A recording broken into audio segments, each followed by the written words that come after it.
Hey, hi. Good afternoon, everybody. I'm back. Look who's with me. Braylon Edwards in this chair today, back in the saddle. Wednesday, September 15th, 2021 is the year. Just in case you kids out there forgot what year you're in, there you go. Braylon, how you doing, my friend? We missed you yesterday, but it was a good reason.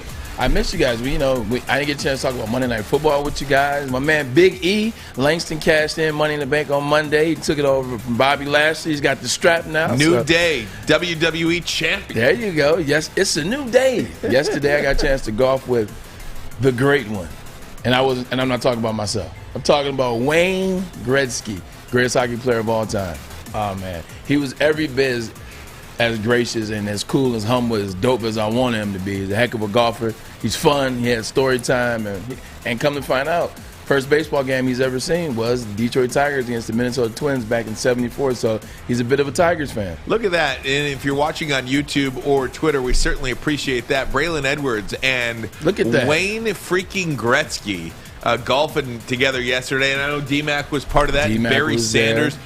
What a foursome. Dino Cicerelli was. I mean, Eddie Mio was there. Yeah, Eddie was there. Rosemont was there. Oh, Dave where's that? Out of all you guys, where's Dave now? If I could play golf with anybody in that group, no offense, I want Rosie. Dave is funny. Because I know there's going to be no better afternoon in terms of laughs than being with Rosie. He did so we did before the outing started, we did a closest to the pin competition with the 10 celebrities. And it was supposed to be the closest to the pin between us 10. It really turned into Barry Sanders versus Wayne Gretzky. It kind of was like the two greatest at what they did ever, and then the other 8 guys. So Barry shot 10 shots, Gretzky shot 20 shots, and they were all close, though. So you were at the TPC in Michigan over there in Dearborn. Yeah, right across the street. And it was the MGM outing, or? It was an MGM outing. I guess they're high rollers. The high rollers that play with them or frequent with them on a yearly basis. They do an event for them and do it up well. And it was exciting, but I got a chance to meet a lot of people that could want to support, you know what I'm saying, Woodward Sports Network. So that was fun. So the bottom line here, Maz, is that Braylon doesn't really know what outing he went to. He just heard Wayne Gretzky and Barry Sanders. He was like, okay, I'm there. I just want to know if they downloaded the app. Some of them did, actually. Barry is on his way. Barry said he would do a V-Mix, or he would actually even come in even better. Oh, so man. I'm excited about having Barry in. We just got to get you the deets and got to get the dates from him. He's a busy guy nowadays. He went kind of disappeared after he played football, but you see him on every channel nowadays, man. He's Hollywood now. Barry's all over the place. But, pretty cool, though, to have a couple of minutes with Wayne Gretzky, or a couple of hours, I should say, with Wayne Gretzky.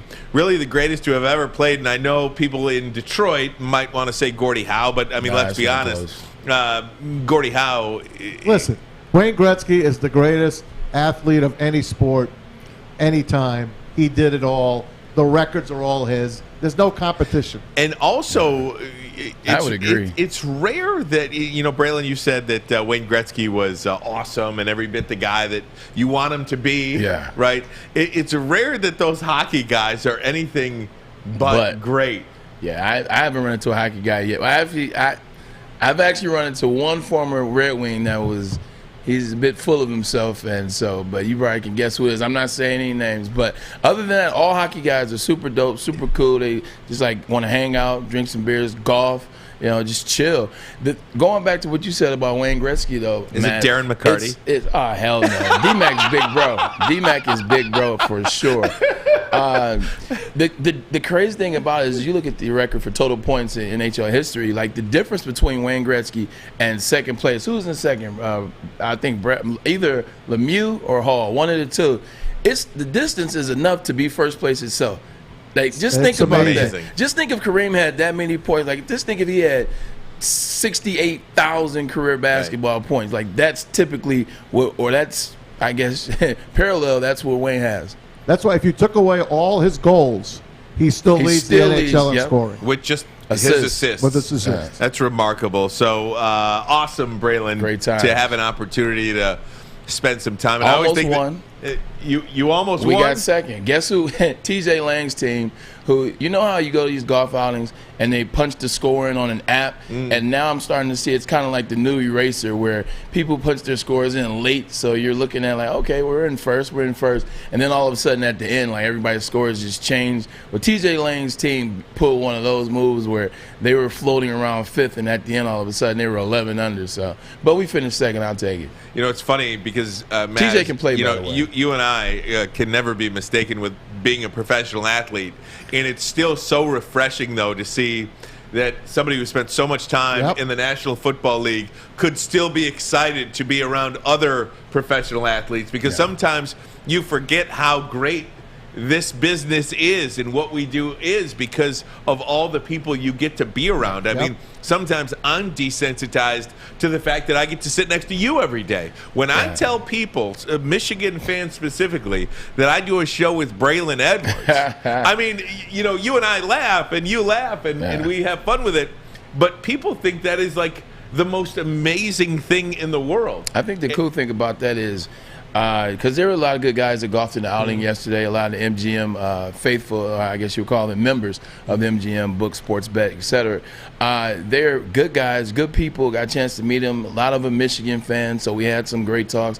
3 out of the 4 guys I golfed with were huge Michigan fans, and you can just feel that they were excited to golf with me. But I love the fact that they got to see the same thing out of me when I was talking to Barry, or especially when I was talking to Wayne. I had never met him before. When I was talking to Gretz, man, that's what everybody else calls him. So, you know, but they were able to see the same thing. They were like, you're really excited to meet Wayne. I'm like, it's just like you guys. Like, I'm a fan of the sport. I'm a fan of sports, and you know, he's a guy. I ain't got a chance to talk to him about pro sports stars. Remember that cartoon he had with Jordan and Bo? Oh yeah. I got some insight on that. I said, what happened? It was one of my favorite shows as a kid. He said that after the first season that Jordan just didn't want to do anymore. It was not about money for him. They weren't bickering or who's the star and who's going to save the day more often. He said Jordan just was like, I'm over it. So interesting. And again, I get a kick out of the fact that you, too, get excited to meet big-time stars in the professional sports world, like people like you and me, Maz, and everybody out there listening or watching, and we do appreciate you guys. We think we put together a really good show for you today. Coming up, top of the hour number 2, I should say, Wayne Larrivee is going to join us, longtime voice of the Green Bay Packers, Lions and Packers on Monday Night Football. The Lions are 10.5-point underdogs to the Green Bay Packers this week. Packers didn't score a touchdown at all in their opening game loss to Jameis Winston and the New Orleans Saints. Lord. Had to get that in there. That's for sure. Also, we have a pretty big announcement, I think, for our network, Woodward Sports Network. We have a new show coming to you, and we are going to let those guys break that. I'm going to give you one clue. Just one clue for people out there, but you'll have to tune in about 80 minutes from now. I'm just going to say beer. Okay? Beer. Is it wings? Beer That's and it. wings? Is it beer and Just saying. Okay. So deduce from that what you will, but we'll do that in about 80 minutes from now. But first, guys, I want to get to some Detroit Lions talk, if we could. And this really turned out to be the story of the day out at Lions camp and with the Lions today. So Steve Smith, former wide receiver in the National Football League, you know him well, Braylon, now of the NFL Network, had some interesting things to say about Aubrey Pleasant. And this is a tweet from Dave Burkett. Steve Smith had some harsh words for the Lions, saying sideline blow-up between Aubrey Pleasant and Jeff Okudah tells him the culture change in Detroit isn't real, and wondering why coaches get a pass for some behavior. Quote, it's a train wreck waiting to happen. I want to kind of put with that. Do we have the video? The second part? The video. Yeah, this is the video of Aubrey Pleasant ripping Jeff Okudah on the sidelines. It really got all of the viral videos and all of the views. What you don't see there, and what Will Blackman tweeted out, former NFL star in the defensive back. I don't think do we have that? Yeah, here it is. Yeah. There it is. Sorry, I just didn't see it on my sheet here. We didn't see that. This did not go viral. It never does. This part did not go viral when you see Aubrey Pleasant giving him the hug and the head nod and everything like that. So, Braylon Edwards, I'll say to you, Steve Smith's got a significant problem with it. What do you take from what Steve Smith said? And just forget about what Steve Smith said. Yeah. Aubrey Pleasant aside, coaching his guys on the sideline. I think more often than not, a lot of times nowadays, people jump on, and by people, I mean journalists, analysts. Sometimes we jump the gun because I'm now on that side of sports. I'm on the media side of things. We jump the gun and we see something and we want to give our 2 cents and we want to, beat the presser out, or we want to beat someone else out and say, hey, this is total BS. This shouldn't happen like that. You don't chastise. But you never see the second part, and they didn't put the second part out early. You had to find and see it. The retraction never gets put out. It's just like when you put a bad heading out there in a newspaper article or a clip, and then you have to do a retraction because you were wrong. Mm-hmm. Then the retraction is always some small piece, some small thing on page 6 in the back. If that's his coaching style, you see where it got to at the end. There was a lot of in the face. And you see Okuda didn't seem to be fazed by it. It seemed like he was used to it.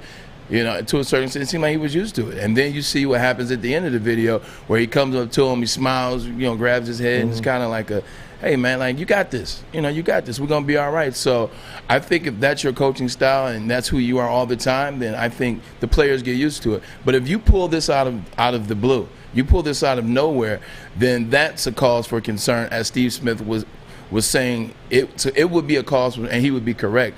But if this is consistency, I don't really have a problem with it, to be honest.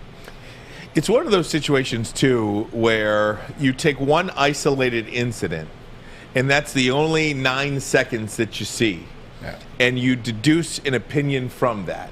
And that is so unfair to make that assessment of the Detroit Lions organization, of Dan Campbell's coaching staff, and of Aubrey Pleasant. I think for Steve Smith, who sits in a position of power, and to be in a position of where your voice matters as an analyst for the NFL Network, for him to talk about a franchise, about a culture, and a coach that way, just after witnessing a 10-second clip, I think is very unfair. And we're going to continue on with this. I had something else to say about it, too. Yeah, we got a lot more to say about this. Got to get to a break. We'll be back in 30 seconds. Meyer and Edwards, Woodward Sports Network. It's the bottom line. Fellas, football season is here. It's time to make your grooming experience easy like Sunday morning. Get to Lady Jane's Haircuts for Men. Walk in, relax, watch your favorite team play, and before you know it, your hair will be game ready. Get to Lady Jane's, open 10 to 8, 7 days a week. Walk in anytime. It's wicked awesome. Make sure you download the Woodward Sports app in the App Store and the Google Play Store today. Take Woodward Sports with you wherever you go and listen live on your phone or mobile device.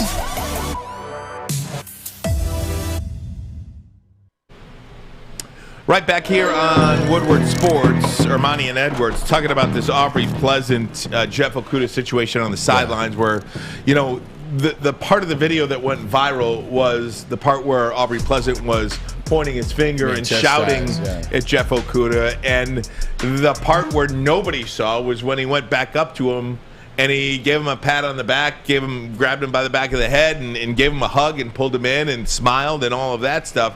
So Steve Smith kind of makes a big deal out of it, saying it's just a bleep show waiting to happen, and the Detroit Lions culture is not better. And I just think that's really unfair to take that clip and kind of formulate an opinion based on that. And Braylon, Steve Smith went on to say that, it's not allowed for players to yell at coaches like that. You're viewed a certain way.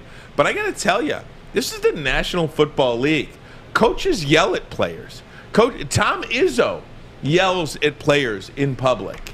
I think it's different, though. I think with Tom Izzo, you're looking at a father figure. You're looking at an adult. You're looking at an elder statesman to a certain extent, talking to 18-year-olds, 19-year-olds, talking to kids.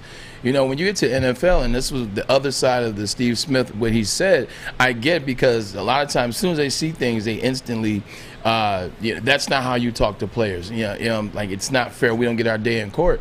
Like, this is a grown man. Like, kids are grown. Like, I mean, the NFL players are grown men. They have families, they have wives, they're married, they have kids that they're raising, etc. You can't just talk to them any type of way. And I understand that he's the coach, and I understand that he's the player, but you look at the quarterback situation out there in L.A., Josh McVay, Matt Stafford, they're not far off in age range. You will have to look real hard to find a quarterback head coach, quarterback offensive coordinator relationship that usually isn't all sunshine and rainbows. Yeah. I mean, you have to look real hard. I mean, the Greg Roman situation, was it Mike Vick or Donovan McNabb? Donovan McNabb. You know, I mean, I'm trying to think of a couple. I mean, Josh McDaniels, Tom Brady yelled at Josh McDaniels a couple of times. I mean, it's grown men to grown men. I think that's what fans have to get past.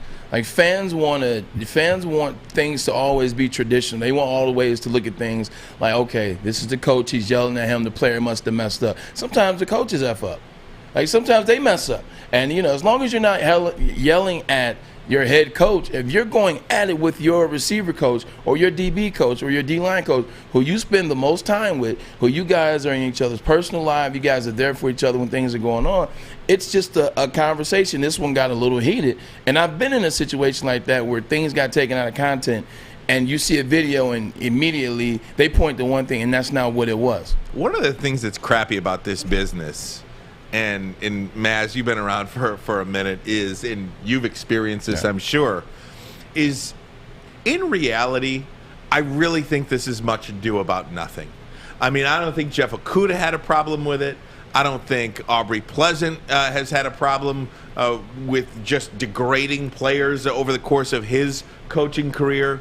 I think this is great stuff for people like you and me and shows like us to sit there and fill time on a Tuesday. I think this is, Steve Smith to make a characterization about a franchise, about a culture of which he knows nothing about, to sit there and make some definitive statement on that gives us something to say on a Tuesday. But inside that building, I think this is completely null and void. It's a non-story. I think it was a trigger.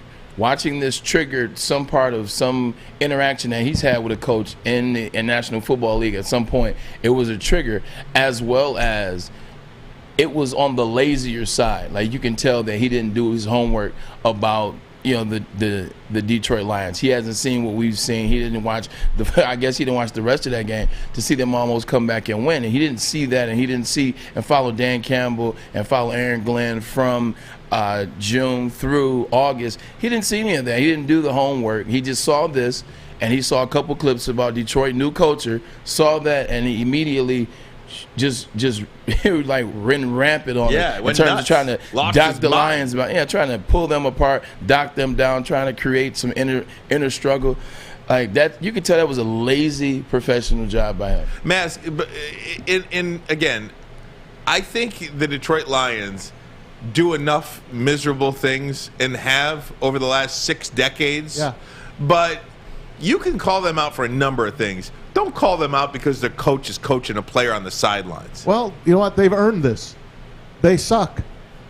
They've been stinking since 1957. One playoff win since then. I don't have to keep going over this. So the reputation, it speaks for itself. The resume speaks for itself. So a guy like Steve Smith, who I don't think is very good on the air, first of all. He's an amateur. That's what Maz cares about. He's an amateur at best. He goes out and he says this. I asked Steve Smith to come on today, NFL Network, and they said he's not going to talk about this. If he does, he'll talk about it on the network itself. So we go there. But let's go to Aubrey Pleasant. It was a great column written by Dave Burkett. He actually got the chance to talk to Steve Smith. Mm-hmm. And he thinks Aubrey Pleasant will be a head coach one day. And there's a lot of guys on that Lions staff that's going to be head coaches one day. So we got to give them a chance. But let's face it, the proof is in the pudding. People are allowed to stick pins in this pincushion, because that's what we are. We're a pincushion. Braylon, as a player, don't you believe, though, that different players need to be coached differently? There are players out there where you can get in their face, and there are players out there that need you to put your arm around them and pat you on the back and say, come along here, son. Let's go get better today. Maybe, and I'll reserve the right to change my mind on this, but maybe Jeff Okudah is one of those guys that Aubrey Pleasant says, you got a long time to figure that out. Yeah. We got a long time. That's true. But this is true. And I've talked about this before. No player can be coached the same. Players have to be coached differently. I was one of those ones where you have to. For me, I was always out to prove. That's what got me going. I was out to prove. But if you tell me hey, that was a good block, it'd make me want to next time knock the guy's helmet off. You tell me that was a good catch, then next time. So for me, compliment would be a good thing for me and it worked well for me. Some guys don't talk to him. Some guys, they just don't need to be talked to. If they make a mistake, if they, have a mental error on the play, they go the wrong way, they operate on the wrong play, don't talk to those guys. Those guys, some players, and then some players, you can have this interaction like Jeff Okudah and Pleasant, or Coach Pleasant. Some players, no one is the same, though. Tom Izzo does this regularly. I mean, we see this weekly in the National Football League, and I think, when you try to equate it to the real world, I mean, would an employee talk back to their boss? But it's not the real world, though, because the average employee is not making over $1 million. I understand that, but, Steve Smith, one of the things he said is, why is it okay for coaches to yell at players or bosses to yell at employees, but, when it's done the other way around, we all freak out about it. And we all freak out about it is because there's a pecking order in life, too. Do you guys remember that big blow-up on Sunday Night Football between Buddy Ryan and Kevin Gilbride, yes. the two coaches? They started throwing punching fists. each other on the side. That was on national TV. Yeah. I mean, and people dug that. The players were whooping it up and laughing at that. So they got their little piece back then. But that don't happen. It just doesn't happen. It's not supposed to really happen in front of people, especially nowadays. People got their phones out. Even if a player and a coach are getting at it on the sideline, that's going to go viral. But I think you learn because of what happened after the Aubrey Pleasant, finger pointing situation. Yeah. And Alex, get that video ready for me again. I think you learn a little bit about, our business too, and in the media, what we do, what we choose to talk about. Everybody is talking about the finger pointing. Nobody's talking about that.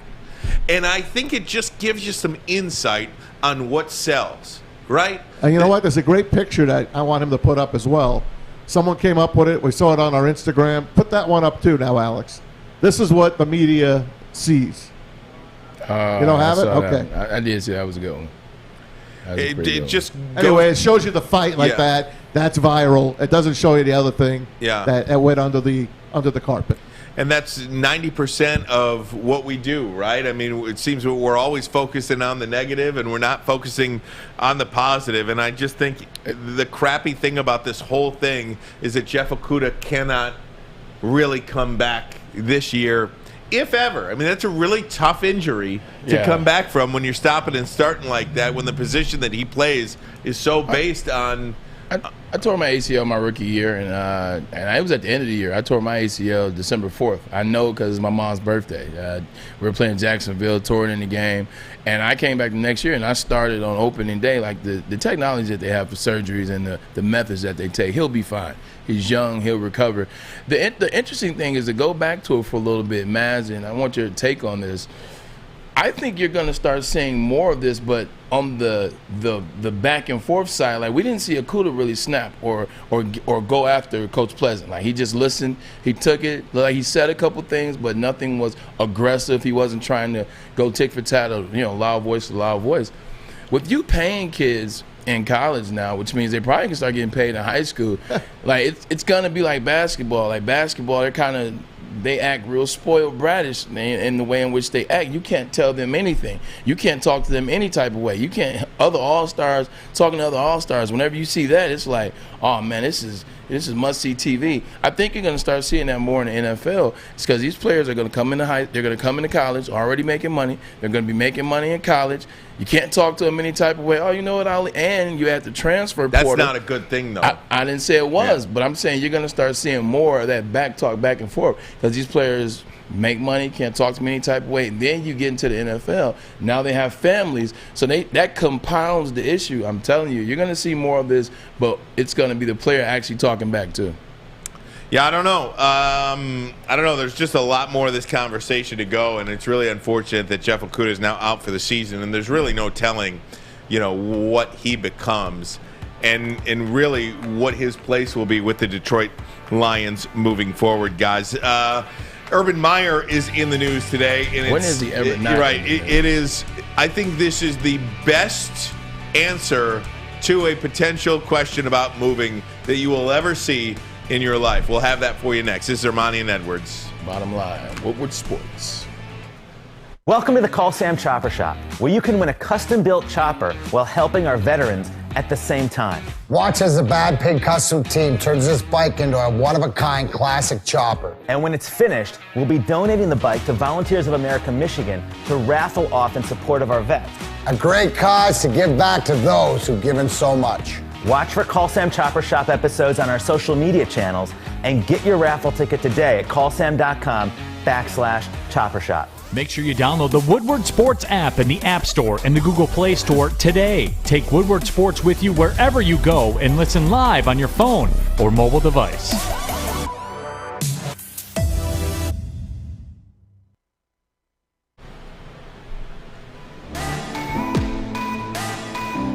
We'll get it to you. Hey, it's my bookie. It's Maz for my bookie. Let me shut this music off so you can hear me. It's mybookie.ag, our favorite studio sponsor.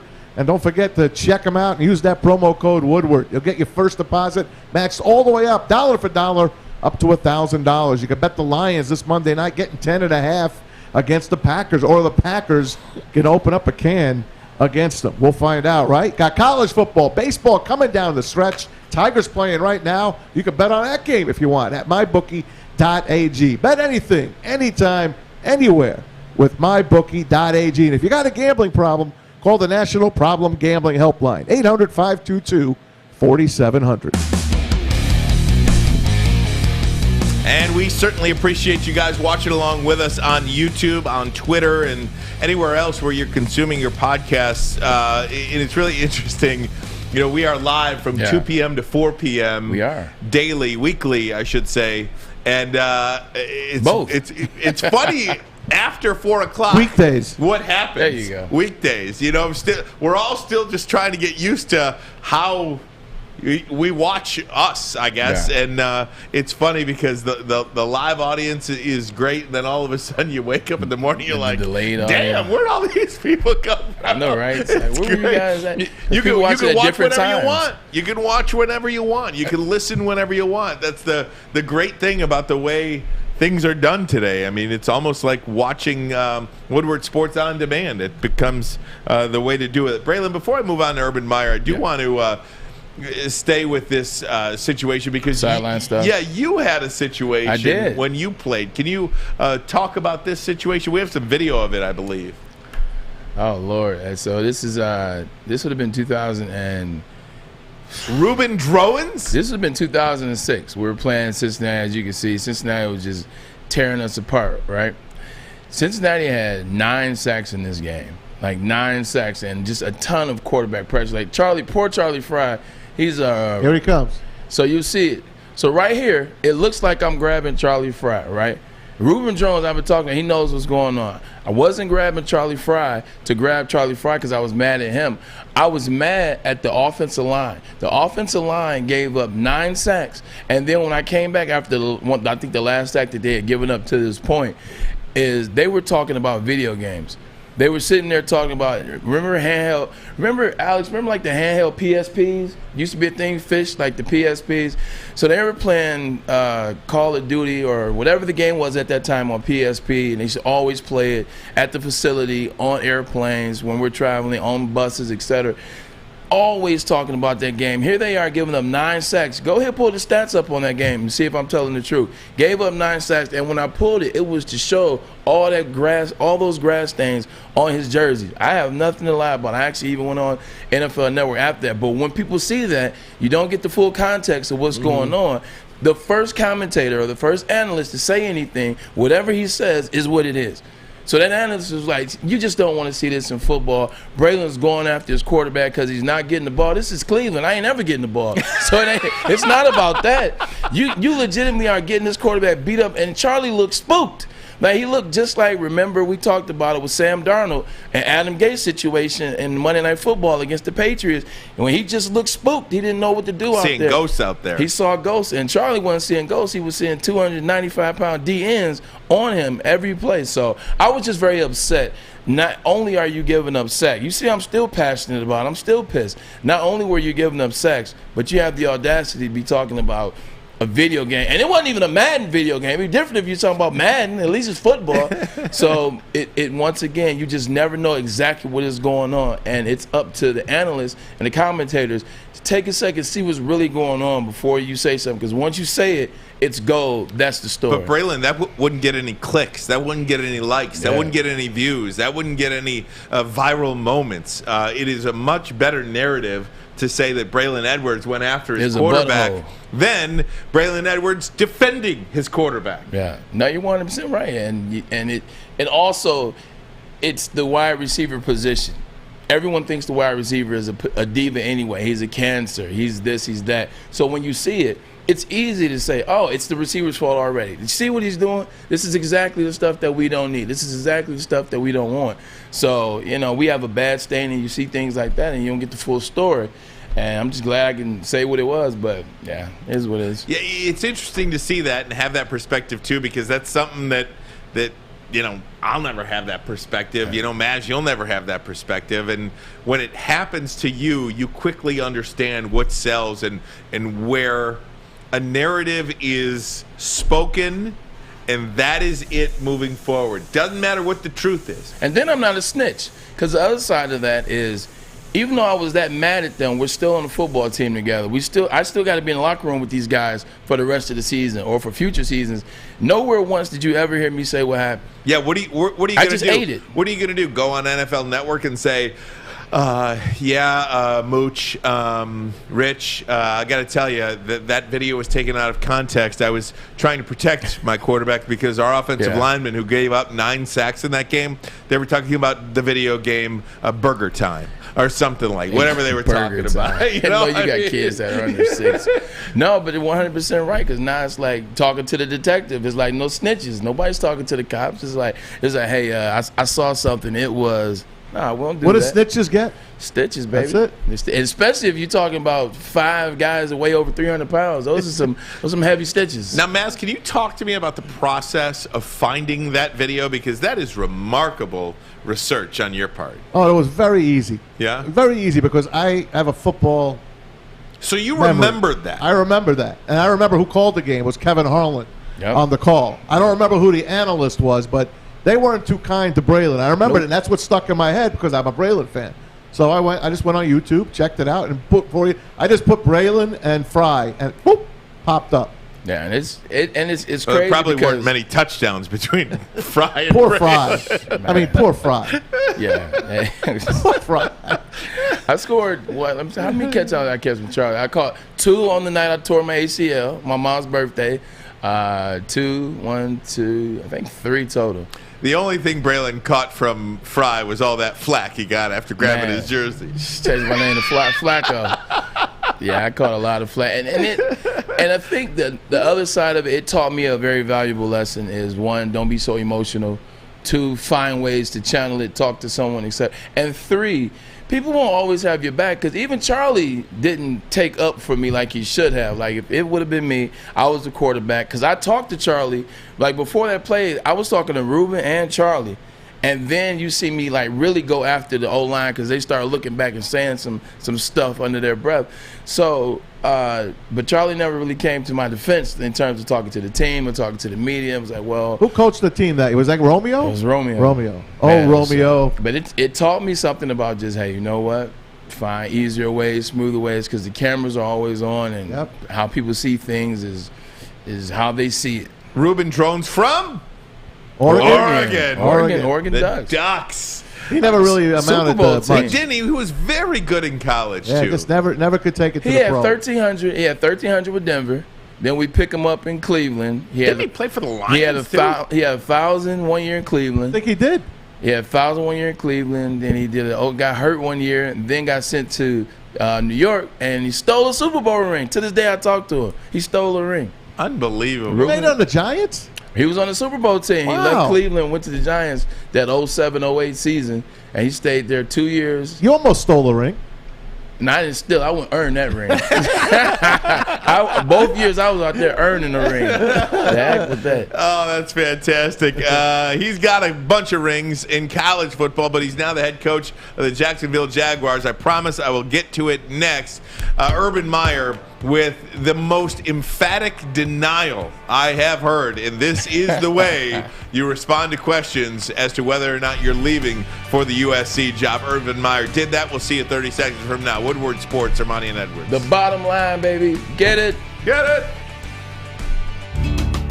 Tony is a third-generation logger that has a simple, practical approach to life and work.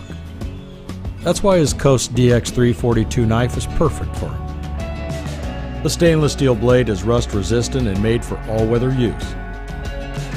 And the double roll-lock safety ensures that it will never inadvertently close when he doesn't want it to. That's why Coast is trusted tough.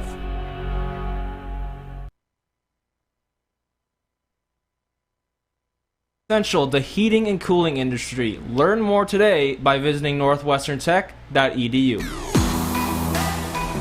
They caught me off guard. I'm used to seeing Alex do the reads. Oh, dude, he did that off the top of his head, man. The check mayor. That guy out. Alex Mayer. One of the best. 2-0. That's right. One of the best in the business. Where are you watching the game on Saturday night? My nice and comfy couch. Look at that. Look at that guy. You can pause it, air conditioned. You're going to probably get some Papa Romanos. There you go. Yeah. There you go. We talked about this, and I have to give Tom Mazaway all the credit in the world because I think. What do we give him credit for now? Well, when Clay Helton was fired, and we talked about this maybe yesterday with Stan. This is when we did it. We talked about it yesterday with Stan. Urban Meyer was the #1 name on the list of people to replace Clay Helton at USC. And Tom Mazaway was just like, look, he's not going to USC. If he wanted the USC job, he would have taken the USC job. He would have said, here I am. I'm living in L.A., doing the Big Noon Kickoff. I'm not going to move all the way around the country to Florida. I want to be the coach of USC. And you know what they would have said at USC? Oh, we'd love to have you. Bye-bye, Clay Helton. See ya, Clay. They would have done that 2 games ago. Instead, he wanted to go try it out in the NFL, just like Nick Saban and several other people. Lou Holtz back in the day. John Beeline, Cleveland. You want to try it and see how good are you at it?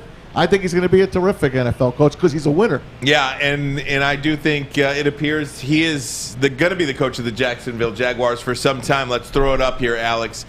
Here was the response from Urban Meyer today talking about whether or not he is interested in the USC head coaching opening. He says, quote, "There's no chance. I'm here and I'm committed to trying to build this organization," end quote. He went on to say a couple of more times, no chance, no chance, no chance.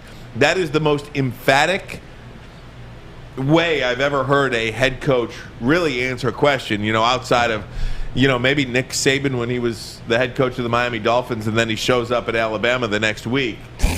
But that's Nick, though. Yeah, that's Nick. And I think that's the way you answer it. And I think right now, if you're USC, you move on.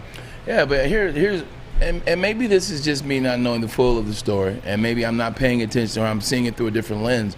But here you have a guy that's come to a franchise. It's his first year coaching in the NFL. It's Urban Meyer. It's a guy that takes precision jobs. He's methodical about where he picks to go. Everywhere he's picked to go, he's had a higher level of success than the place that he just was at.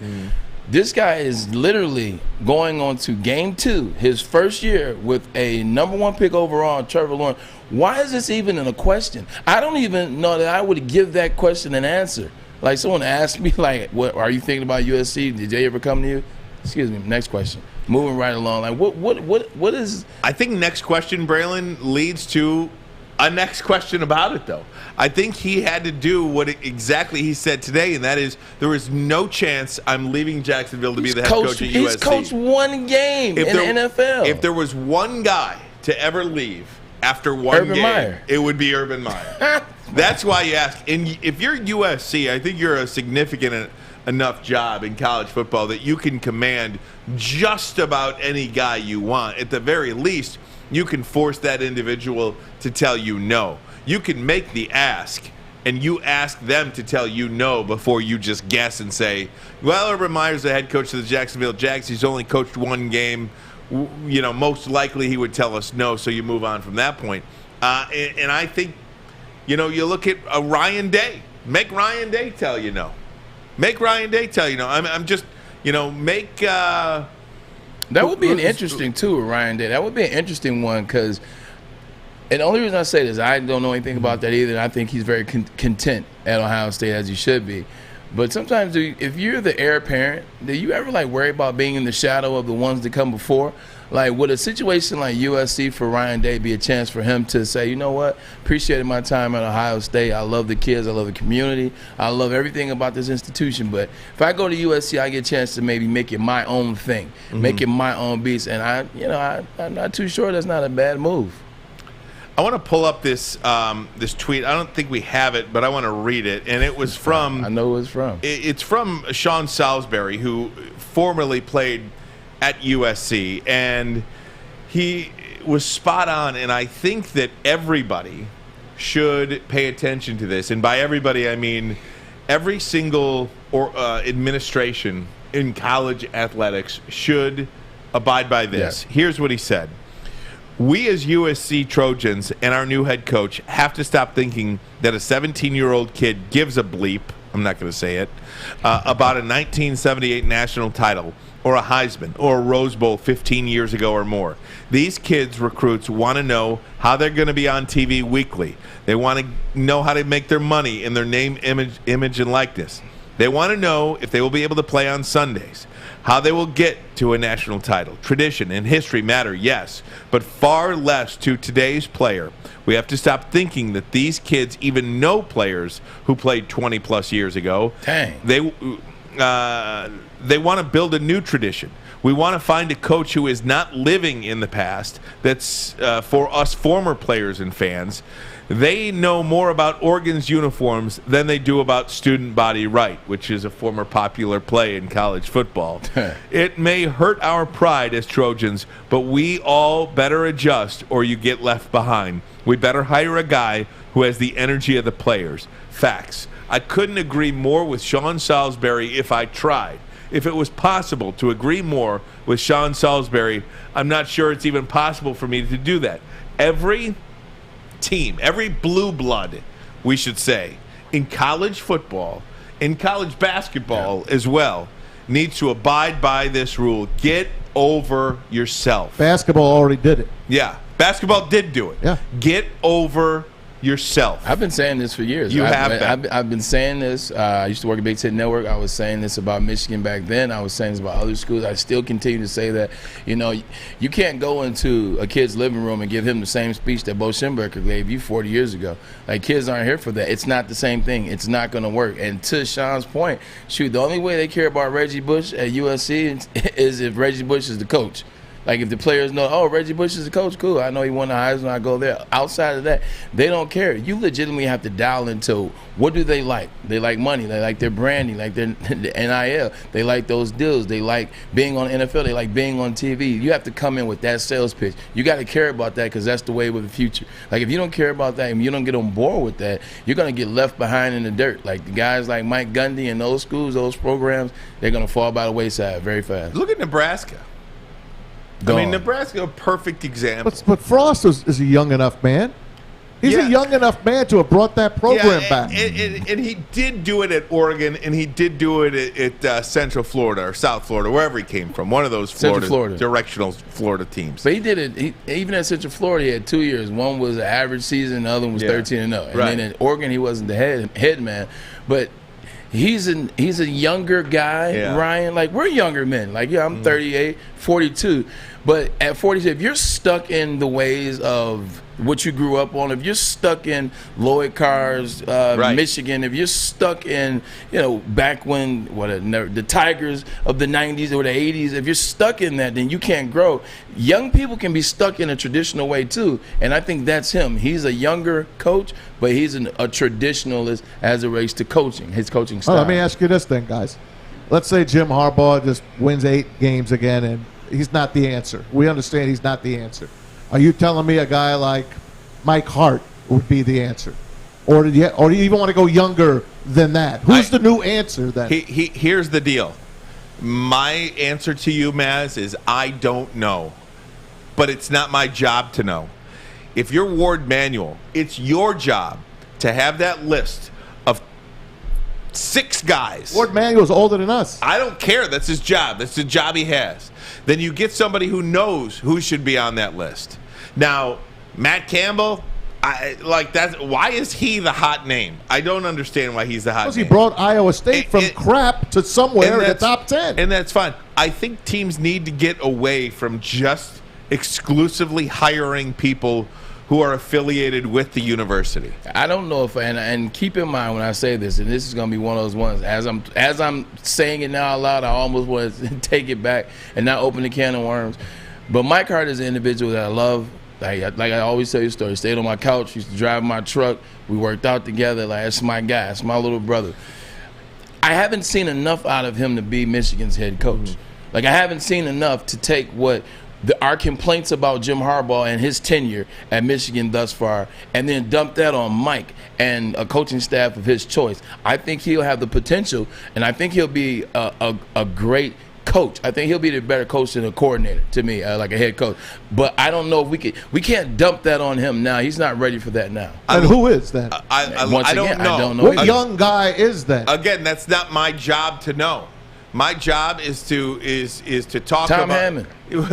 Well, I mean, look, and I think too, Michigan is a job, and USC is the same way. Don't give me a first-year head coach. No. I don't want. That's the problem with Mike Hart to me, and I'm not pushing Jim Harbaugh out of the way because I do think Michigan is going to win 10-plus games this year. I do think they're going to beat Ohio State this year, and I do think they're going to be in Indianapolis this year. I believe that. Right now, I believe that. Are you all right? I'm frustrated with the passing game. You feel okay? Look, I'm frustrated with the passing game. I truly am. But and maybe it's my own sickness, but I hope it will get better. Is 10 games enough for Harbaugh to stay? Yeah, if they beat Ohio State and wind up in Indy. Okay. Yeah. They got to beat Michigan State, too. Yeah. Oh, that's not a given. Yeah, that's a gimme. They beat them last year. Don't be ridiculous, man. Don't be ridiculous. Okay. Now, but what I'm telling you is, if there was a situation in which Michigan needed a new head coach last year, I think they're exactly like USC. I think you have to hire a coach who's been a coach. I don't care if that coach is 34 or 54, but just have the energy, the intensity, and the knowledge. And he's already been there. He's had the knowledge. He's been in moments, been experienced. Exactly. You don't want a guy walking green. Right. Like he's completely green, and he's looking around like, oh wow, man, this is nice. The hell with that? What do you mean this is nice? You better get out there and win some games. USC does not need to go after a first-year head coach. Eric Bienemy's name is out there. I don't like it. Adam Schefter tweeted it yesterday. I saw it. That word is that Eric Bienemy could be a leader in the clubhouse. Now I read something on Yahoo about an hour ago that said the old Bill O'Brien train might be coming back. He's in Alabama now under Saban after being disgraced for the Houston Texans. Terrible general manager, pretty good coach. Was a good coach. He probably didn't forget how to coach, but he might be a good name to put out there. He's been coaching all these young guys, Tyreek Hill, Mecole Hardman, Patrick Mahomes, Travis Kelce. So he's got his pulse. He got his finger on the pulse of these kids coming out of college now. I love Eric Bienemy, but I think Eric Bienemy should be a coach in the National Football League. That's what I believe Eric Bienemy I'm should sure. be. I'm going to tell you this. They probably offered him the Houston Texans job last year, and people told him, don't take that job. Poor David Culley's in there now. He did win his first game, but he's probably going to be a one-and-done kind of guy going forward. Again, there's something about being a first-year head coach that I just don't want you to work out your kinks with me. And Dan Campbell, I guess, would be the same way. But the problem between the Detroit Lions having a first-year head coach and USC having a first-year head coach, you're not look, here's an example. You're walking in behind the 8-ball. When the Lions fired Jim Caldwell and hired Matt Patricia, they did so in hopes that Matt Patricia would take them to the next step. Yep. You saw how bad that was. When Brad Ausmus... They tripped over the steps. When Brad Ausmus was hired to replace Jim Leland as manager of the Detroit Tigers, he was hired to take them to the World Series because of this genius that Brad Ausmus was. You saw how poorly that was. I just don't think many times when you give a first-year head coach the opportunity to coach with a championship-ready team, and that's what they believe they are at USC, a championship-ready team, I don't think that ever works out. I think we're just moving in a different era now where you have to hire some of these first-year coaches, some young, some old. You know, Josh McVay, you look at Lincoln Riley out of Oklahoma. I just think certain programs, certain situations or franchises that comes way too much pressure. Like being a first-year coach at Utah is not the same as being a first-year coach at USC. Being a first-year head coach for a team in the Detroit Lions that have been struggling is not the same as being the first-year head coach for the Pittsburgh Steelers. So I think certain franchises and certain programs come with more pressure. And to your point, Michigan and USC, Notre Dame is another one. They come with that territory. Like Charlie Weiss. Charlie Weiss. There you go. And now on the other end, and I got to get to a break, Juwan Howard was hired to replace John Beilein.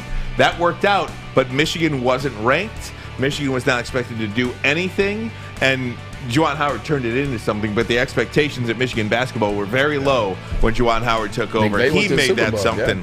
Guys, we got Man Chill Out next. Wayne Larrivee, 22 years as the voice of the Packers. He's going to join us top of the hour. Also at 3:30, big announcement. We're adding a show here on Woodward Sports. We're going to let you know what that is. Oh, man. Stan Edwards show. We got him on Tuesdays. Stan and Maz is the new show. Oh, man. I've been booted out. One golf tournament, I'm out already. We'll have that for you, Marino and Edwards. The bottom line on Woodward Sports. You know why realtors love using Hall Financial as a lender? Because of our commitment to speed and service. We have nearly 4,000 5-star reviews already. Call today, 248-308-5000, or go to callhallfirst.com. Make sure you download the Woodward Sports app in the App Store and the Google Play Store today. Take Woodward Sports with you wherever you go and listen live on your phone or mobile device. Hey guys, it's Maz for Legacy Partners Insurance, an independent agent that goes to work for you. They've been around for over 100 years, so if you got to get insurance, and we all need it, you got to go to Legacy Partners. They're independent, they get lots of quotes for you, and they let the carriers compete for your business. For your personal, that means your home and auto, they go 7 to 10 different carriers. And over for your commercial business, over 50 carriers. You can trust them. They've been doing it for 100 years plus. 586-209-4106, or go online to legacypartnersins.com/Woodward Sports. Fill out the information. Let someone from Team Maz get you right. Save hundreds or thousands of dollars a year with Legacy Partners Insurance. Tell them Woodward Sports sent you, please. Yeah, check that out. Give them the opportunity, right? Give them the opportunity to see if you could lower your bill. That costs you nothing. Nothing at all. Yeah. All right, guys. Braylon, you didn't get a chance to do this yesterday, so I could go first. I could jump out the gate. I could jump out the gate. It is time now for Man Chill Out. You think it's funny? Chill, Daddy. Pack your bags, get the hell off. Now, do you understand what you did? Daddy, chill. What the hell is even that? We certainly do not want to deprave the audience of the Man Chill Out by Braylon Edwards. You did not get an opportunity to listen to his Man Chill Out yesterday, and I don't want to wait for it any further than we are already. So, Braylon, would you like to have the honor today? That was a heck of a setup right there. There you go, buddy. I'm a little nervous now. My Man Chill Out there, actually, it's away from the realm of sports. I'm getting out of sports. This one will be just a regular, everyday thing that anybody can see and go through and be annoyed by. I'm getting tired and more tired as I get older of the drivers, and I guess maybe I used to be one, where you speed up, you speed ahead and cut a driver off because you believe he's driving slow in traffic, and you legitimately get one spot up. You speed up to get caught at the light in traffic. You speed up switch lanes only to have me eventually creep up to you and then look you in the window and say, you feel good about yourself? You feel good about yourself? I'm tired of these speed demons in practice. I mean, in traffic, trying to go nowhere fast. And the best part is when you catch up to them. Because when you catch up to them, they just don't want to look you in the eye. Like they're driving like this. You're right here. They don't want to look over and see you. So all those speed demons that drive very fast nowhere, and we all end up catching you driving the regular speed limit and getting stuck in traffic. I say, man, chill out. That was a good one, Braylon. Sometimes you got to do random stuff. I got one for you. Let me give Maz a minute here. I got one for you. Ready for this one? Guys, we have been talking so much about the head coach opening at USC. It's a great job. Usual suspects are being linked to this job. But one name in particular that is being associated with this job, and I cannot figure it out. And I don't know why his name is linked to many jobs. Jim Harbaugh has more Big Ten wins than him. Jim Harbaugh has a better win percentage in the Big Ten than him. But yet, James Franklin's name is associated with all of these other jobs. And apparently, according to the Dan Patrick Show, there is mutual interest between USC and Penn State head coach James Franklin. Ooh. Why people are obsessed with James Franklin, who really has not won anything at Penn State. He wins games. He's won the Big Ten title. He's been there twice. Well, he lost the Rose Bowl, one of the best games I've seen in the last 10 years. Ouch, babe. James Franklin does nothing for me. Won the Big East 3 times. James Franklin does nothing for me. So to all of you James Franklin lovers out there, not James Franklin himself. He's a nice guy, too. Great guy. But to all the lovers of James Franklin, and I still contend, you never really won anything. Man, chill out. He ain't good. He's won the Big Ten title. He's been there twice. Better than Harbaugh. He's beat Ohio State 3 times. For crying out loud, he's better than Harbaugh. Yeah, I don't know. He ain't that great to me. But it's not about you not thinking he's that great. He's done what you want somebody else to do. Bro. The things that you are begging for someone to do. My standards are very low. Bro. My standards are very low. If Harbaugh did those for you things, you'd be dancing up. You'd be dancing a jig. You'd be lathering up. There you go. No. Oh, yeah, you would. No, you better operate the same always. It's been 5 years since they won the Big Ten championship. Still won it, though. Well, that's like saying, Michigan won the national championship in 97. It's not the same. It's been 5 years since they won it. That is not the same. Not to mention, look at what the program he took over, how it was in ruins when he took it over. Free pass. He had a free pass. He won the Big Ten. No. He didn't win it in 5 years. All right. I can't even comment on that because he knows he's beat. Positivity. He knows he's beat. I know I'm beat, Braylon. Come on. That's why I'm not trying to beat you up anymore. I'm sorry. Let it go. I'm sorry, my brother. I'm sorry, man. It's fine. You want to bring it in? I feel like that seat got longer. Sucks. Jesus. It's all right, man. It's okay, bro. He's better than our guy. It's okay. Don't sweat it. You don't have to like it. Let me make this very clear. I would much rather Jim Harbaugh as my head coach than James Franklin. That's good. You take Jim Harbaugh. This is what I think about it. I prefer James Franklin.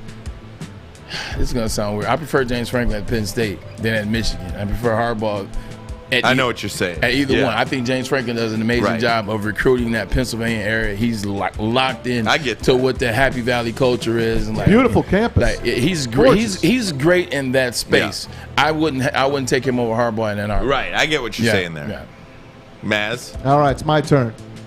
Hey, Bills Mafia. They only beat Wisconsin, though, and that didn't count. Bills Mafia, one of the best State to get there. One of the best fan bases in all of sports, right? Bill fans, Buffalo Bill fans. Yes. Yeah. Well, guess what? They need to be vaccinated to go to games now. Look at that. To go to the old Ralph Wilson Stadium at Orchard Park, New York. Now you got to have the vaccination to get in. So let me read this text to you from a big Bills fan that he wrote to Cole Beasley, wide receiver for the Bills. It says, "Hey, Bees, sad day for me as a Buffalo fan. I was bringing my 10-year-old daughter to her first game in December all the way from Albuquerque. Already bought tickets. I won't get the shot, So now I don't know what to do. I probably need to sell my tickets and find an away game. So Cole Beasley writes him back. He says, hey, Chris, if you find an away game you're able to go to, I'll buy the tickets for you guys. DM me the names and everything. I'll figure out the best way to make it happen. Wish he could have witnessed the Mafia. This is football. This is outdoors. And this is the reason they're doing this is because last week when they played the Steelers in Buffalo, fans complained that not enough people were wearing masks, not enough people were taking precautions. But we've seen the crowds everywhere. We've all just showed you Virginia Tech, Enter Sandman. We showed you the Big House. We showed you all these places. People are packed in now. If you're scared to go to a game, don't go to a game. Here we go again. Here we go again. Now you can't go to a football game unless you're vaccinated. Man, chill out. It's outdoors. You don't want to go, stay home. You want to wear a mask, go ahead. I don't care either way. But now you're taking my football game away from me? Man. He can't even get it out. I love it. I absolutely love it. Chill the blank out. Oh man, he's going hard. Can we talk about how cool that is by Cole Beasley? Like, I'm glad you shed light on that story. Not enough of that gets thrown out there where you see what players are, how their makeup is for him to get the and he's gonna do it. It's not something you just put out there so you see it on Twitter. Good for him. Good for him, and I hope that guy gets to see a game. It's a football game. Yes. Yeah, Maz, I get it. There's so much going on right now. I don't even know. Stay home. I want a tailgate. You're scared? Stay home. I mean, I understand your passion. And other sports today. Go to Kroger, buy your tailgate food, and eat it at home. I understand. I want to go to the game. Yeah. I understand your passion, man. No, you don't. No, you don't. I understand your passion. No, and I don't. I don't believe here in the state of Michigan. It's a football game. At Michigan State or Ford Field, they have any. No one's making you go to the game. Regulations if whatsoever. If you don't want to go, if you're worried, God bless you. Stay home. And with that, we're going to get back into some Detroit Lions talk right now. Look, there's a lot of passion on both sides. I wore a mask to the game last week. You went to the game last? The suite I was in. Shout out to. The Michigan game. Yeah. You're indoors. You got to wear a mask. Did you have to wear the mask indoors? At Michigan, you do. On the concourse level. But not in the individual suite. No, not in the suite. The guy that I was with, though, he just asked that you be vaccinated. Jerry Collins, man. Shout out to Jerry Collins. I appreciate the guy. That was a great game. Great environment there. He had us have to wear the mask in the suite. So. Yeah, I mean, everybody's got, the way they feel about it. I mean, I don't even know if the way I feel about it, if anybody cares. So I'm going to just keep going on. Keep it to yourself. Just keep it to myself. Yeah. But, so Lions and Packers this week. This is going to be a really interesting matchup to me, Braylon, because you have a Packers team that's a 10.5-point favorite over the Lions this week. They didn't score a touchdown last week. So one of two things I believe is going to happen. Number one, Aaron Rodgers and the Green Bay Packers are just going to have some incredible lights out, play some perfect game where they win, 50-0, which is the more likely scenario probably. Or, they've got some real problems in Green Bay, and I don't know which one it is. I would lean more towards the get-right game. I would lean more towards that. But I can't say that with any degree of certainty. Maybe there just is real problems in Green Bay. Yeah, I watched the game, and I've been looking at the stats. I've been, going over, breaking down some of the plays. Be honest, Braylon. You were only watching that game so to make sure that I was not right about Jameis Winston. No, I was doing my job. No, but I watched it over on YouTube as well as the Lions game against the 49ers over. And here's a quick stat I found out. After all 5 of Aaron Rodgers' lowest games ever, his lowest ranking QBRs ever, he's 4-1, 13 touchdowns, 1 interception, 316 yards average, and he's 4-1. Like that's tough, man.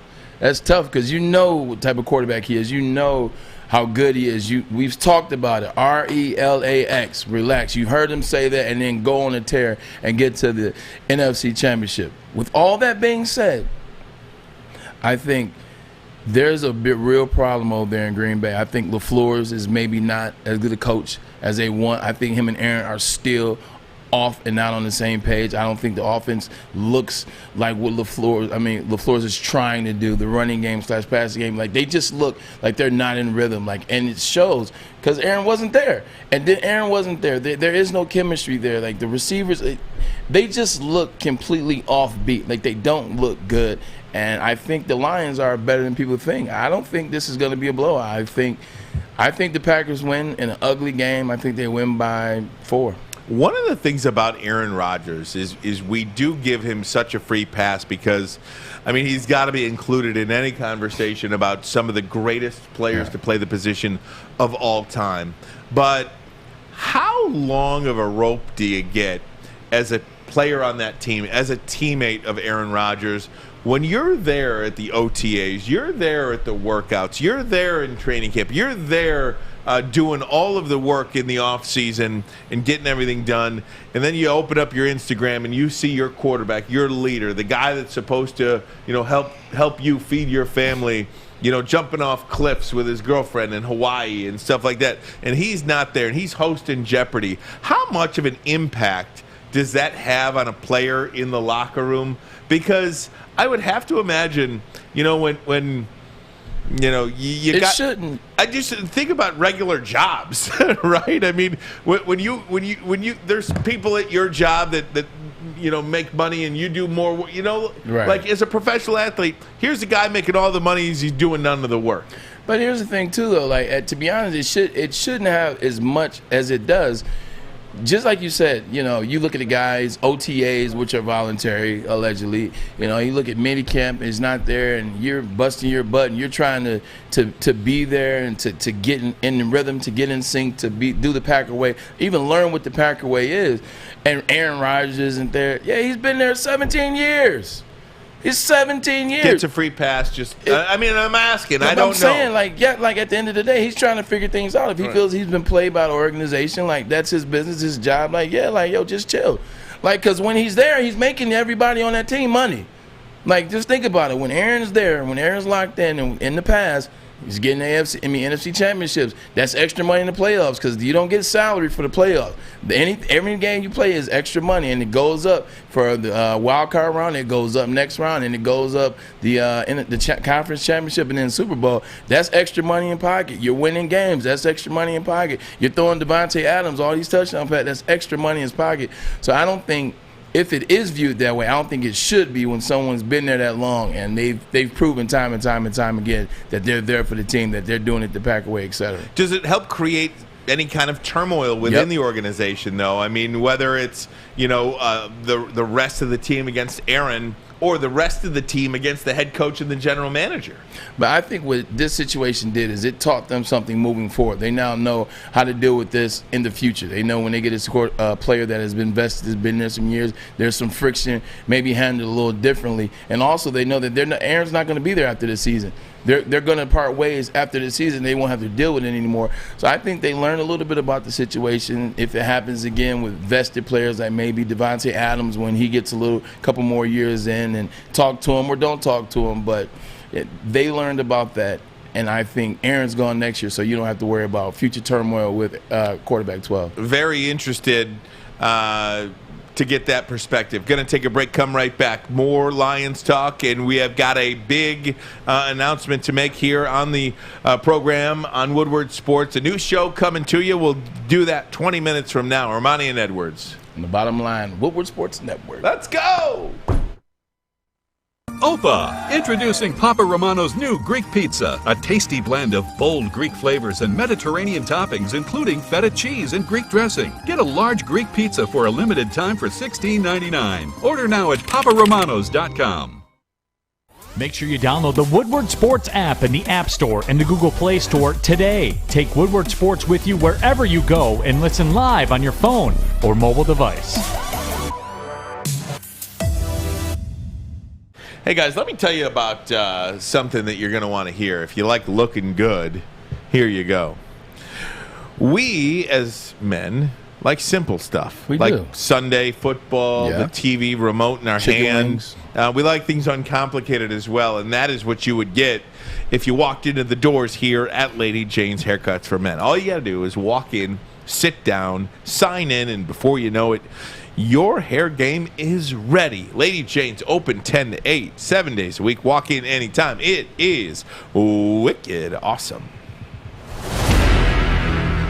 Glad to have you along with us. We really appreciate your viewership here on YouTube, on Twitter, wherever you're listening throughout the state or country, wherever you're listening. We're national, baby. Let's We're go. national. It's international. We're worldly. That's what I'm saying. International. Hey, Tigers up 3-1, by the way, in the 7th.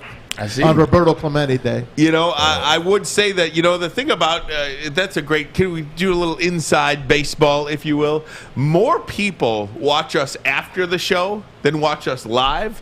So by the time you watch us, right, the score is old. The score is old. Yeah. So that's why I don't give it. Well, Drew, that's what I do on the Drew and Mike show a lot. I always get partial scores, they call it. Why do you do that? That's because I just feel like doing it. Because I live in the moment. Man.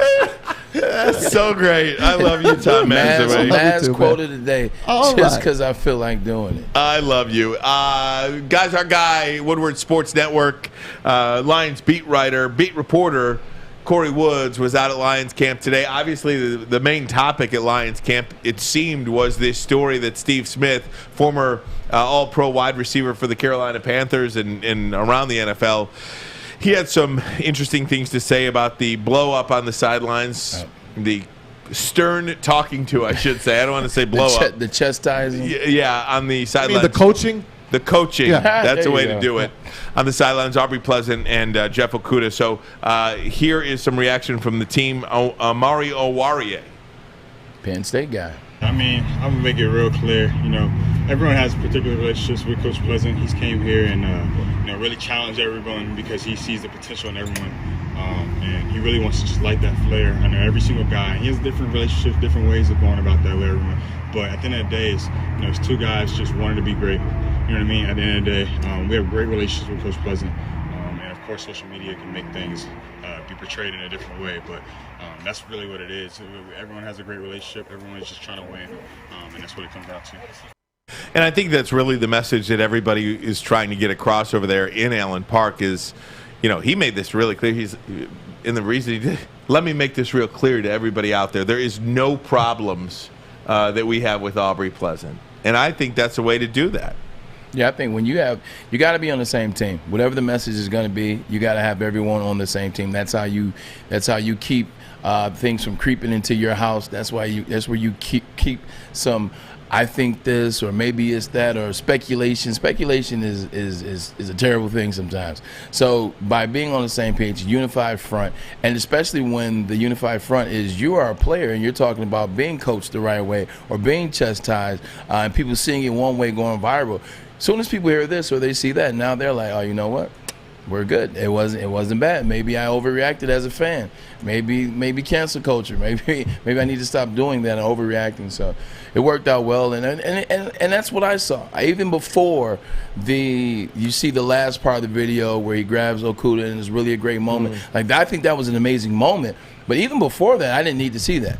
So, and Tom, I think that's a way to handle it. These guys, you know, out there in Allen Park, and this is the picture that everybody's talking about too. The part on the top goes viral. This is the part that nobody sees when Aubrey Pleasant gives Jeff Okudah a big hug and a smile. Nobody talked about that, but what the Lions were trying to do out at training camp, out at practice today at Allen Park was, you know, Amari Owarie talking about how this is not an issue within this locker room. That's good because, you know, that just shows they're a together team. This is a new coaching staff. These guys have been on the gridiron before. It's not like they're talking to guys that have never played before. I don't know how great an athlete Tom Izzo was back in his day, but you know, it's not that anymore. It's this Lions staff.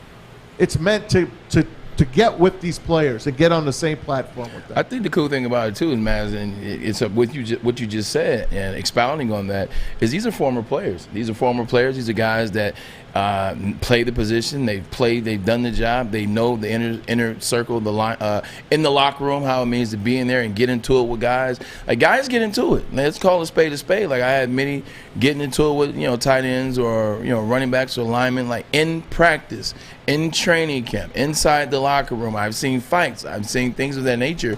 But when you go out there on the field, you're a unified front. You're seeing the coaches come back, so the coaches are bringing that to them. Like, the coaches are former players, and they're getting in their grill just like they did when they were players. So I think that will help the game, and it'll create take away some of that softness, if you will, moving forward. More from the Lions out in Allen Park today. This is from our guy Corey Woods, who's out there every day. And if you don't follow him on Twitter, feel free to do that. You. Yeah, I mean, just really great content Corey Woods puts out. This is Alex, set me up here. So this is Amon-Ra St. Brown. That's right. Talking about playing his brother Equinemius St. Brown, who is a wide receiver for the Packers and also went to school. Yeah, right. That's why I had him say it. Yeah. Set up. So here's Amon-Ra talking about playing against his brother. Okay. Definitely, Lambeau Field is very historic, a nostalgic feeling. So it's going to be awesome, Being a kid, you watch games there, Monday Night Football.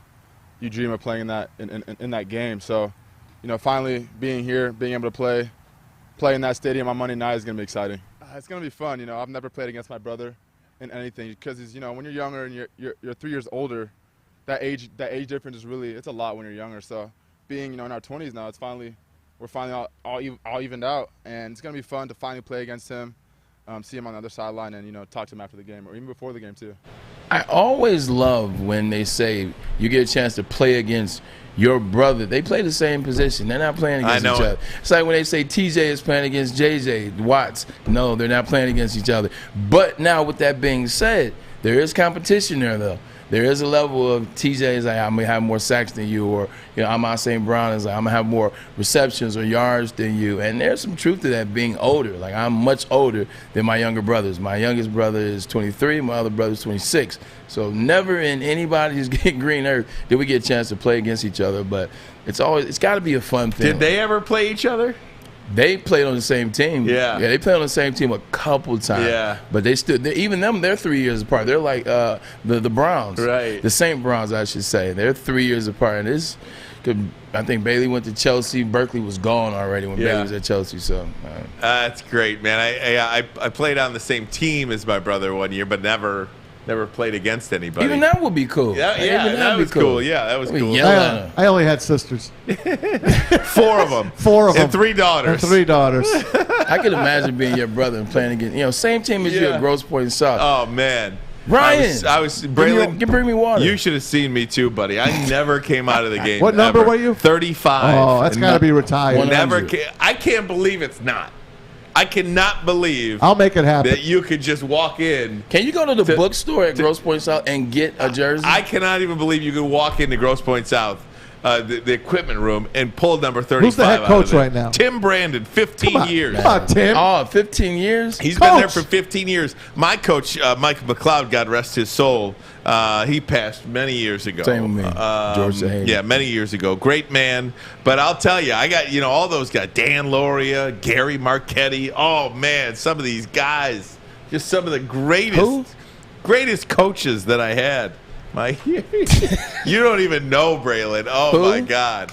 We had a good time, though. But hey, YouTube wants to know, they want the Maz cam on now because something that's in the background, I think. Uh-oh. Well, say something. Come up with something. I come up with something? I just wanted to say hi to you guys. That's all. Yeah, give me something going on over there, man. You're quiet Somebody's today. getting a haircut. I don't want to cut you guys off. You guys are doing good. You're not cutting me off, Baz. We're good, brother. You can speak whenever you want I'm to. trying to get a conversation with you to help everybody on the YouTube he's shutting it down. You keep shutting it down. I'm trying to talk to you a little bit. What can I tell you, man? I reached deep down and I got nothing. I got nothing to say. Well, what about Mickey? Just got another hit. He did? Mickey got another hit. That's you can talk about Mickey. Now you're talking. He's just 29.76. Maz, why don't you give us a partial score today again? What are the Tigers up right now? They're up 3-1. Bottom of the 3-1. They could beat the Brewers. Brewers are first place team. How about last night?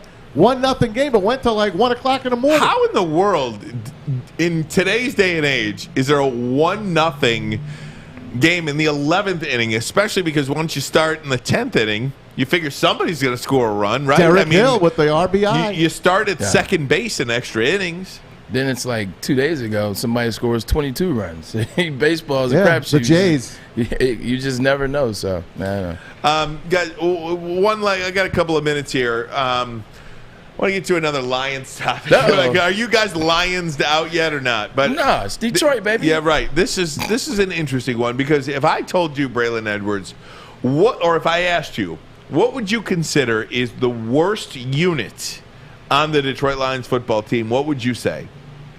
The worst unit on the Detroit Lions football team right now, wide receiver, probably. Yeah, wide receiver. Right. That's what you would do. You'd say wide receiver.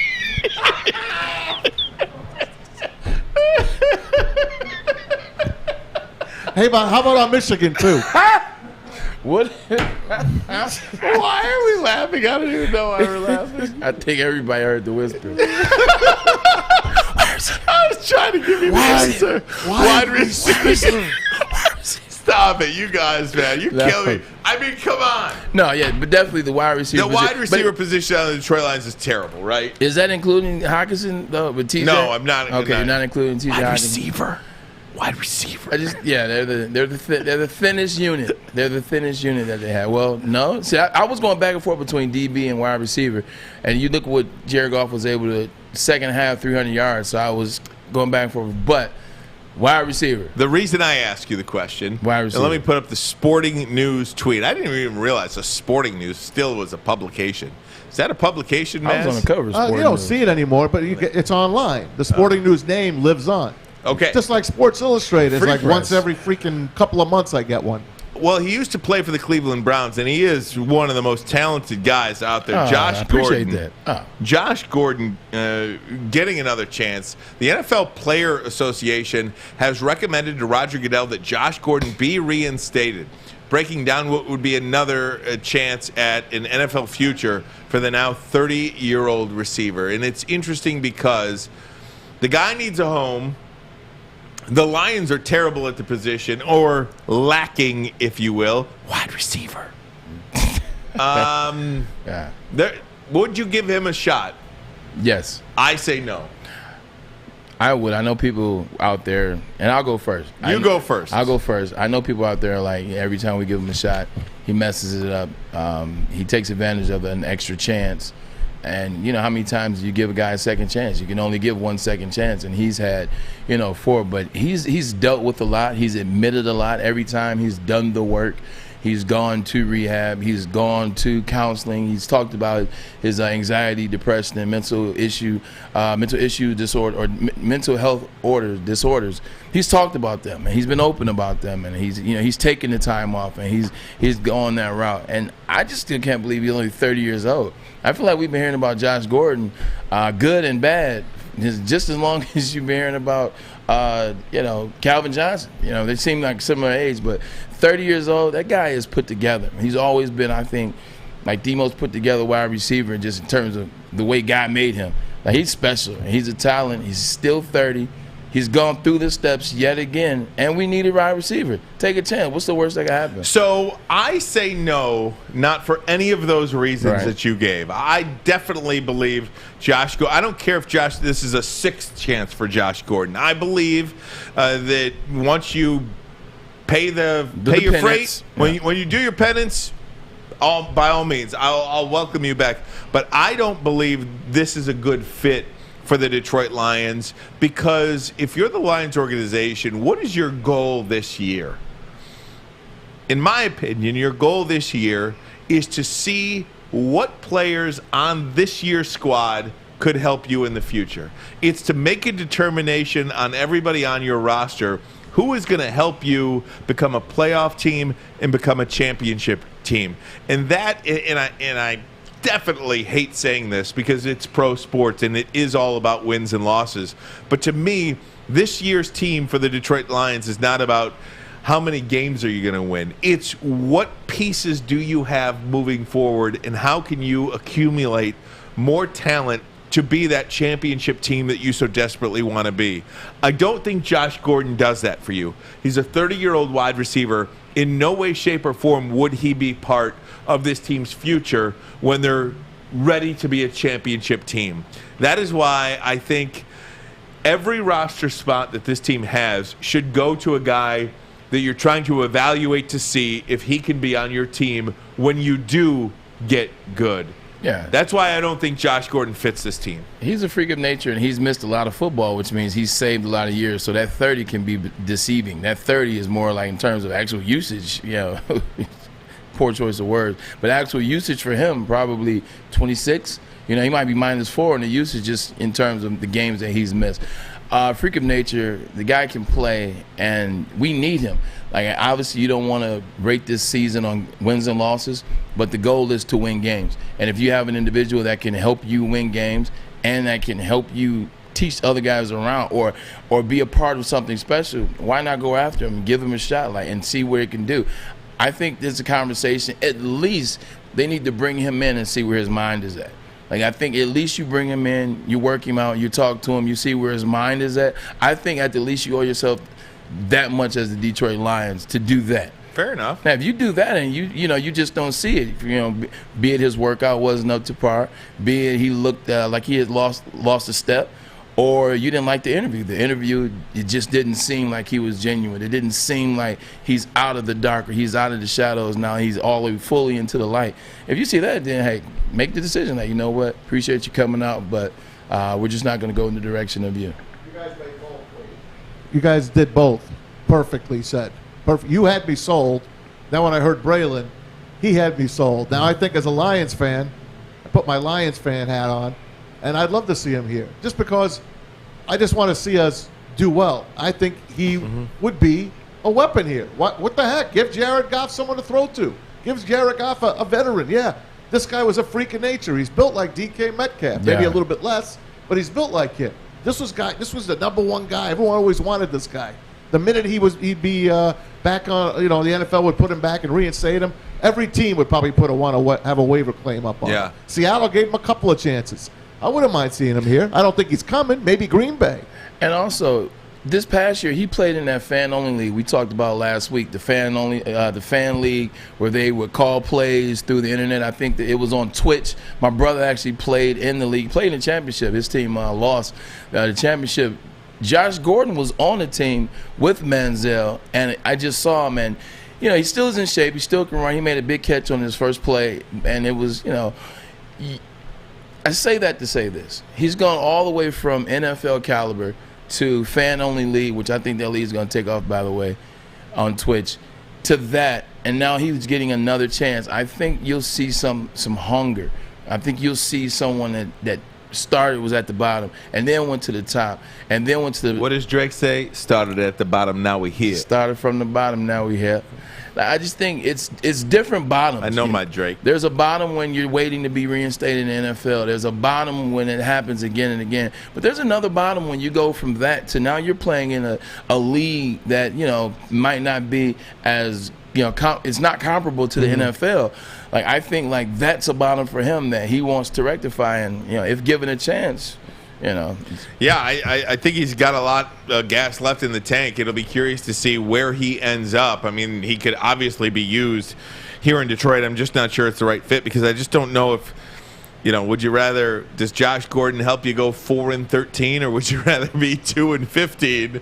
And, I still think it's good to have a guy like that on your team, a veteran. And it's not going to cost you much. No, it's not going to cost you anything. It's not going to cost you anything. Put a guy on that can catch a damn ball. That's all. I don't necessarily disagree with you guys at all. Speaking of a guy who can play, it's Penei Sewell. Brian Baldinger had a great breakdown of how well this guy played at left tackle on Sunday, and I'm going to play for you Brian Baldinger's breakdown of Penei Sewell. You'll want to stick around for it. It's a great watch. Also, we have Woodward Sports Network news coming up in just a couple of minutes. We'll do all that next. This is Armani and Edwards. On the bottom line, Woodward Sports Network, baby. Boom!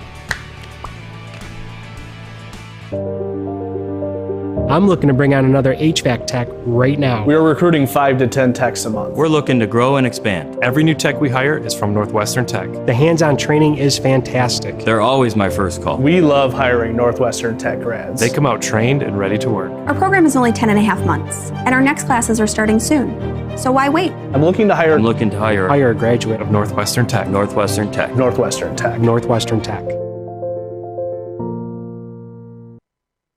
Papa Romano's handcrafts pizza that has made them Detroit favorite for over 50 years now, and that's no lie. As I always tell you guys, house-made dough, hand-cut veggies, and fresh cheese make the difference. Just like my Instagram handle, I am the difference. Just like Papa Romano's, baby. The same quality goes into all their pizzas, salads, subs, and pitas.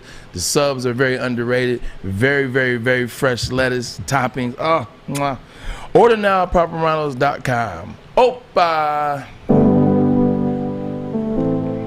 Hey, welcome back here to Woodward Sports Network. We're going to get a big new show announcement momentarily, guys. We're really excited for this. I'm intrigued, man. I'm nervous. What is it? You won't tell me. It's so great. You won't tell me anything. Well, because I'm afraid that you'd spill the news. I'm not a bean spiller, man. I'm not a bean spiller. Just kidding. Brian Baldinger, solid offensive line. Baldy was great. Baldy was good. And he's probably an even better broadcaster than he was a player. But Brian Baldinger took video of Penei Sewell and had a breakdown. I want to play it for you. Take a look. Penei Sewell, left tackle. Penei Sewell looks just so much better on the left side than he does the right side. He's going against Nick Bosa here, and he had some rough moments in the game. But this is Penei Sewell at his best right here. I mean, Bosa's got a little leverage on him, but he's got his hands in the right spot. He digs him out. Look, Goff is throwing the ball. Look where Bosa's at. He's got him on the Lions logo right there. Like this, and he stays with him. Like Sewell, I don't know. I know they got him at the right side, and I know why he's over their left, but that natural kick, athlete, using his strength right here, dropping the anchor. Like, no doubt, he had some rough moments, but he also had some good moments like that. So there you have it, Baldy breaking down Penei Sewell. And I think, Braylon, we all could see it. Looked way more comfortable on that left side than the right. And there are some decisions to make for sure. There's no substitution for comfortability. He's confident. This is the position that he's played his whole career. This is the position that got him to be, first-round draft pick, to be in contention, to be all-conference, to be all-state, and the list goes on. Like, when you move someone around because you have a vision of how you want people. I'll give you an example. Mm-hmm. When I was at Michigan my junior year, the defense, Jim Herman and his defense, they wanted Marlon Jackson, Marcus Curry, Leon Hall, and Ernest Shazer on the field all at the same time. And keep in mind, Marlon had just made All-American as a rookie and made All-American. Freshman. As a freshman All-American, and then made All Big Ten as a sophomore All-American. And then they moved him because they wanted everybody on the field. He's like, hey, he can play safety. We'll move him to safety. So you take arguably one of the best cornerbacks in the country, move him to safety because you think he can fit. Man, those tight ends were beating him up because he was having to hit those tight ends. Tight ends were a little bigger than hitting wide receivers. He's having to come up in the box, and it just wasn't a comfortable fit for him, no matter how good he was. Now, he ends up next year going back to DB, his natural position, and then he gets drafted 28 to the Indianapolis Colts. Long story short, sometimes experiments don't work, and sometimes you just have to put people in their natural fit. Like now, I think everything happens for a reason. Taylor's a guy that has experience in the NFL. Move him over. I didn't see anything over the top great about him so far and thus far in his career for him to be like, I'll stay at left tackle. What I saw out of Penei Sewell was enough for me to Penei on the left, Deck to the right. He ain't leaving left tackle. No, I don't think he is either. He's just not. I don't think he is either, and especially because then I mentioned this on Monday. Taylor Decker already got his money. He already got his left tackle money. And he's a veteran. He can learn another position if he needs to. Didn't he come in as a right tackle? Seriously. It's not like he's a perennial All-Pro anyway. At left tackle, right? Don't be ridiculous. He's a player. He's not the quintessential left tackle. He's a player, but not the quintessential left tackle. Like, look at this. We're watching it now. I like it. I like the aggression. He seemed excited. He seemed like he was back in his element, which he was. He was mauling. He went at Nick Bosa. Mm-hmm. Like, Nick Bosa's a monster. Hey, I do want to mention we had a guy or two on Twitter ask about Wayne Larrivee. We are trying to track him down. We'll connect with him this week. we'll connect with him this week, Maz. You know, these VMix lines, this video that we're trying to do. We'll get him this week, for sure. Sometimes it's not up to snuff with some out there. Right? Some of the old-timers don't know how to use it. That's what it comes down to. Now, what button is it? Is it over here? Exactly. Is it, oh, it's on my phone. It's definitely a new way we're trying to do things over here, and we're really excited to make an announcement here on Woodward Sports. I'm going to take a break, 30-second pause. When we come back, a new show coming to Woodward Sports. We'll have that for you coming up next. Armani and Edwards. On the bottom line, Woodward Sports. Okay, you thirsty little spin goblins. I want you to pedal into the next dimension. Spin it! Spin! Spin! Uh-oh! Carmen's falling behind. Let's give her the hiss of shame. Spin! Spin! Spin till you bleed! Don't ride the bike of shame. Come to Planet Fitness and find your own lane with tons of equipment, free fitness training, and no hissing. Join today for just $10 a month. Hey guys, it's Maz for Levels. They are open in Centerline this Friday, matter of fact, 11 to 1, Big D Energy, Joik Bell, Neil Rule, Darren McCarty. Join them live at Levels in Centerline. They'll be there broadcasting live and saving you money. Come on out, meet the guys, and you'll get 10% off of flowers, edibles, and more when you mention Woodward Sports. Levels located at Sherwood between 9 and 10 miles in Centerline. Come experience what everyone is talking about at Levels. We'll see you Friday live with Big D Energy at Levels. Guys, we here at Woodward Sports are trying to get better every day. We're trying to grow every day. Yes. You know, we think what we have is pretty special here. You know, we're less than a year in. We know it's really Braylon, special. you and I are less than a full month in. I think this is the start of our 4th or 5th week together, perhaps. We are August the 13th. August 12th, I think, was our first day, and that was two shows before the weekend. So, I mean, either way, Braylon and I haven't even been together for that long of a time, and Maz, but we got better today. Guys, let me bring them in on the line now. Scotty G and Chris Prince, better known to many of us as Beer Man, around the circles. Guys, welcome to Woodward Sports Network. Scotty, I'll come to you first. You want to introduce the new show that you have here? Yeah, we're excited. We got a new show. It's called Woodward Bets. We're going to talk about fantasy sports. We're going to talk about sports betting. Chris and I have been in the industry for quite some time, and I'm pretty excited to get to pair up with the GOAT himself, Mr. Chris Prince, who has been like a pioneer in our business. He's one of the first football champions ever, and he's the mailman that was marketed quite a bit. So we're excited to talk about sports betting and daily fantasy sports and kind of educate Metro Detroit on this new toy we have, sports betting. Chris, you jump in here because this is you know, when I first heard that we had a chance, you know, to get you over here at Woodward Sports, I almost lost my lid because I've been following you for a number of years, and just the content that you have put out, just the ability that you have to make people money is a good thing. So just kind of give people a background of what you're doing, what you've been doing, and how excited you are to be here. Oh, stoked to be here. First of all, thank you guys for having me. Can't wait to get started here with Scott. I've known Scott a long time, big believer in him and what he can do. So really just want to educate people on how to play this game. Like you guys mentioned, some people might have got off to a rough start in their fantasy league. So we want to remedy that. We want to show you how to bet these games, how to play these games. Ryan, you and I, you know, we just met each other, but it feels like we go back a long ways. And I'm old enough to remember the days of stacking Braylon Edwards with Derek Anderson in that 17-touchdown season. So I'm excited to work with you guys and to help the audience. And not only that, but to give more people an opportunity to provide fantasy content. We're going to be growing a brand. We want to work alongside with you guys and a great team at Woodward Sports Network. But to give those people the chance that always ask, how do I get into this? How do I become a professional in this? We want to provide that to people in the Detroit area. So not only educating them how to play, educating them on how to do what we do and become one of the so-called sharks in the water to help you win some money. So super excited to get this rolling and can't say enough good things about the team. Super stoked here. And Scott, I got to ask you too, because one of the first days I met you, I mean, the success that you guys have had in this business, fantasy and betting, and I think a lot of people are dipping their toe into this market for really the first time because of the legalized sports betting and everything with FanDuel and DraftKings that you have now in the state of Michigan, and everything's legal now since January online. This is really the first football season where it's been legal here. So you guys have a lot to offer in terms of that as well.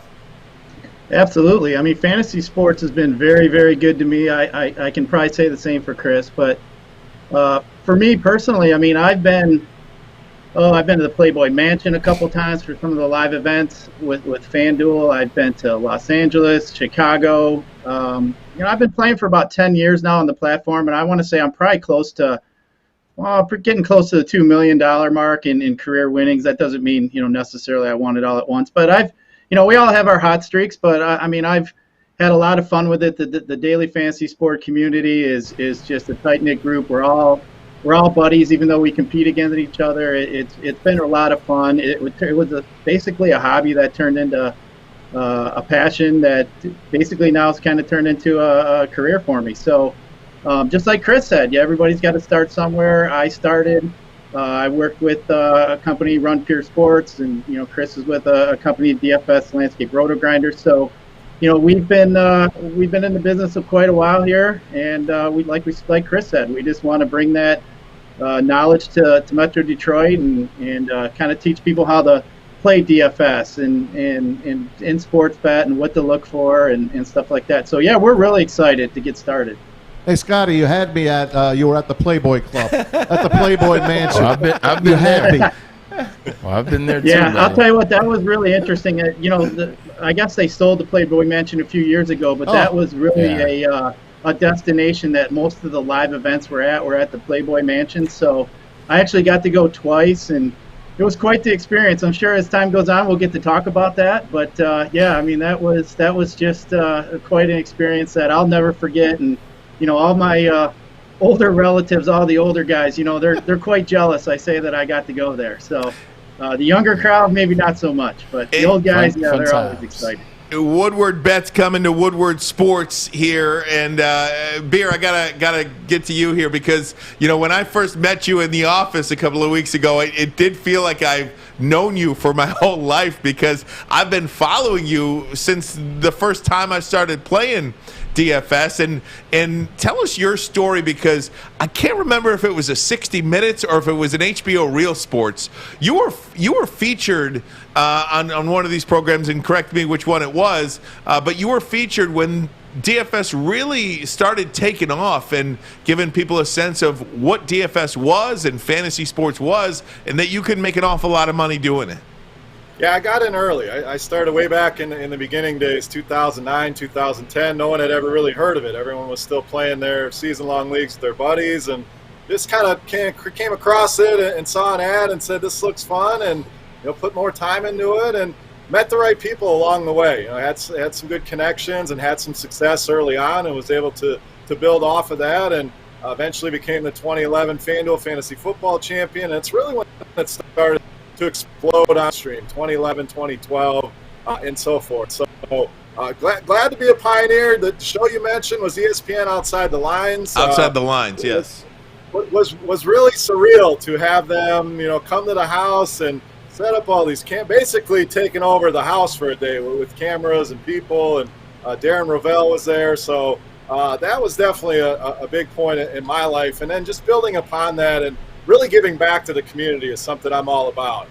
A lot of people are intimidated to play, like we talked about with the Sharks, and they don't want to jump in. We want to remedy that. We want to teach people the right way to play this game so they can have success and it can help change their lives like it has for mine. So it's been a wild journey. It's been over a decade for me in daily fantasy sports, playing fantasy sports in general for 25, 30 years. Ryan, I was the guy in class taking stats by hand, and we were supposed to be studying algebra, and I'm studying fantasy football and fantasy basketball. So just want to keep the tradition going. And you look around at the landscape of Metro Detroit, there needs to be more fantasy talk. There needs to be more gambling talk with the legalization of sports betting. So we want to fill that gap. And again, just super excited to continue this journey, working with everybody there at Woodward Sports Network. And it's about an education too. If you don't know what you're doing, you can get yourself in significant trouble. And that's what why we're excited to have a show like this, people to teach you how to go about doing it. But Beer, I got to ask you too, just quickly, how did you do when you stacked Braylon with Derek Anderson? Oh, fantastic! I mean, how could you know, the guy was a monster. So I'm not going to come out here and kiss his butt, but that was quite the combo with him and Derek Anderson. I remember that vividly. So. Excited to be able to work with Braylon. Obviously, when you can partner up with somebody that you've played in fantasy sports, it's pretty cool to me. Ryan, seeing you on Fox all the time now, you guys killing it with this new show. Again, really excited to be partnering up with you guys, partner up with Scott, and excited to launch this Woodward Bets to help all the people out there, to entertain all the people out there, whatever reason you may need to our show. We want to provide that outlet for you. Chris, Scott, I'm excited. I'm excited for you guys to get in, teach me about sports betting, teach me about DFS. I don't know anything. I'm completely green. I'm completely a clean slate, a blank canvas. So you see this thing right here? Okay, this is my wallet.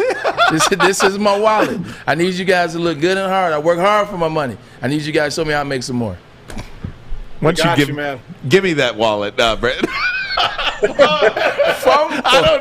No, my money's everywhere. Money around. I don't know if he wants to do that. It was a dummy wallet. Hey guys, I guess we got to say when you're going to be on the air. It's going to be weeknights starting at 6 o'clock, and weekends we're going to be announced. But I think you guys start on this Sunday, right? Am I correct?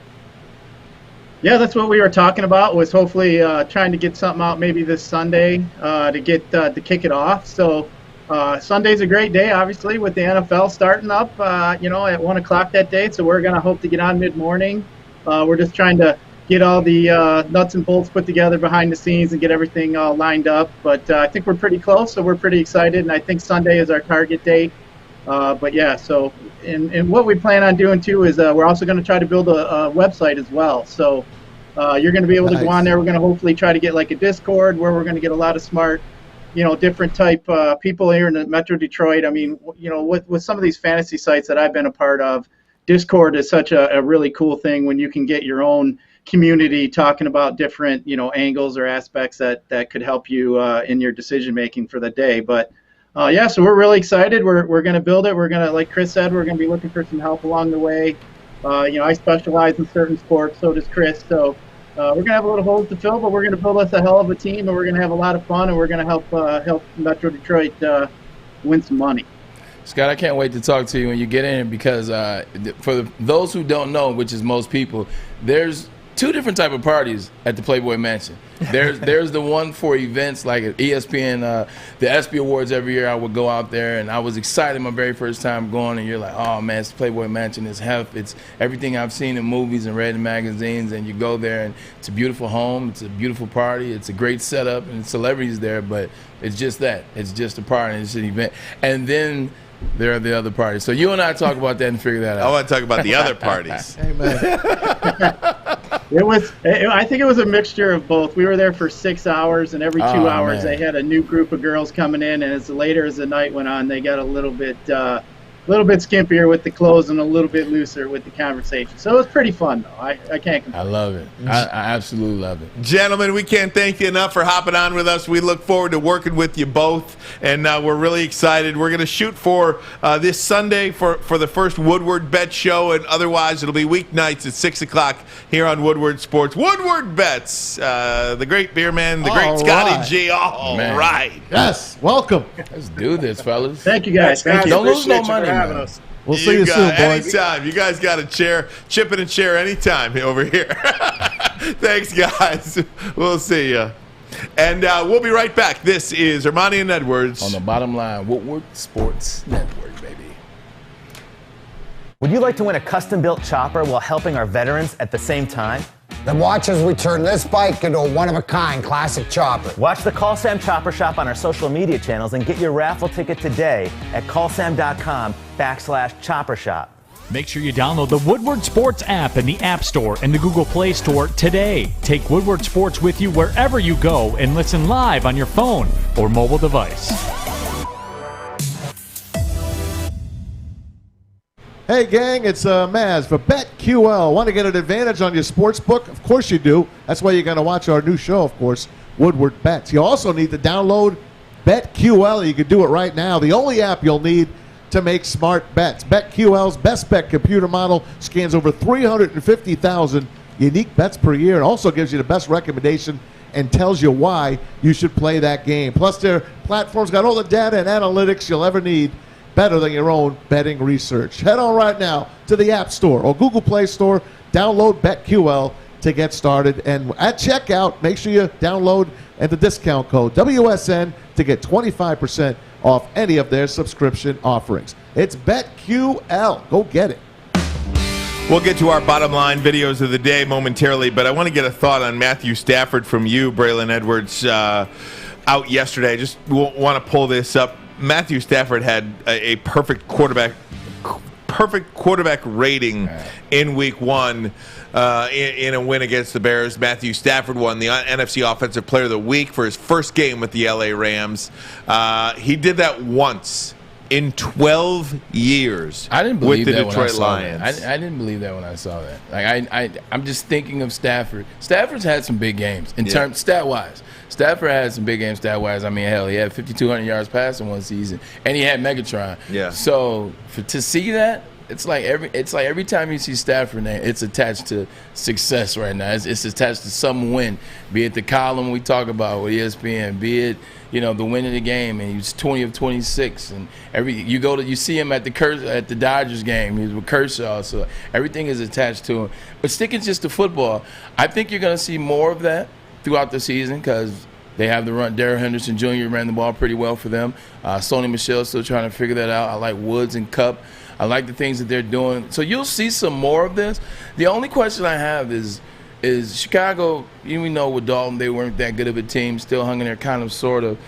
What happens when they're not in control from start to finish? What happens when they don't have the lead? What happens when they face adversity? What happens when he sees some of those things that he saw here in Detroit, where you're playing against a good team that has a good front, that can get to the quarterback, they put some pressure on you, where your receivers, some players get hurt or some offensive linemen get hurt, because that happens in the National Football League. Injuries happen.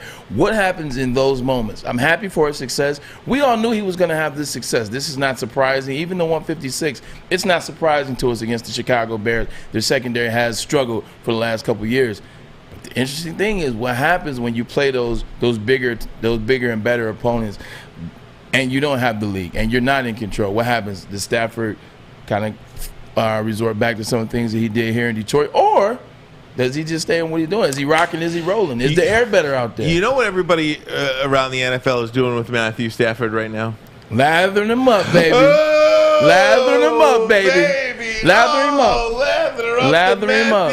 Matthew Stafford, baby. I feel like he even got taller. Love. Everything is great now. He even got taller. Oh, his cheekbones are more accentuated. Smile is bigger. Got that nice haircut going. He's doing good, man. Ooh-wee. He's doing good. But sometimes you need, and we've talked about it, and sometimes you just need a different environment. You need a fresh start, especially after 12 years. Like, I needed a new start after Cleveland. I went to New York, and it's just food tasted a little better. The air was a little nicer. Poor Braylon, after working with me for 4 weeks, 5 weeks, he's going to need a new start, too. Wait till he has to sit in traffic a little. Wait till Stafford's got to sit in that LA traffic. He takes the helicopter. They got a helipad for Stafford. Are you kidding me? Probably. They lather up, with the helicopter.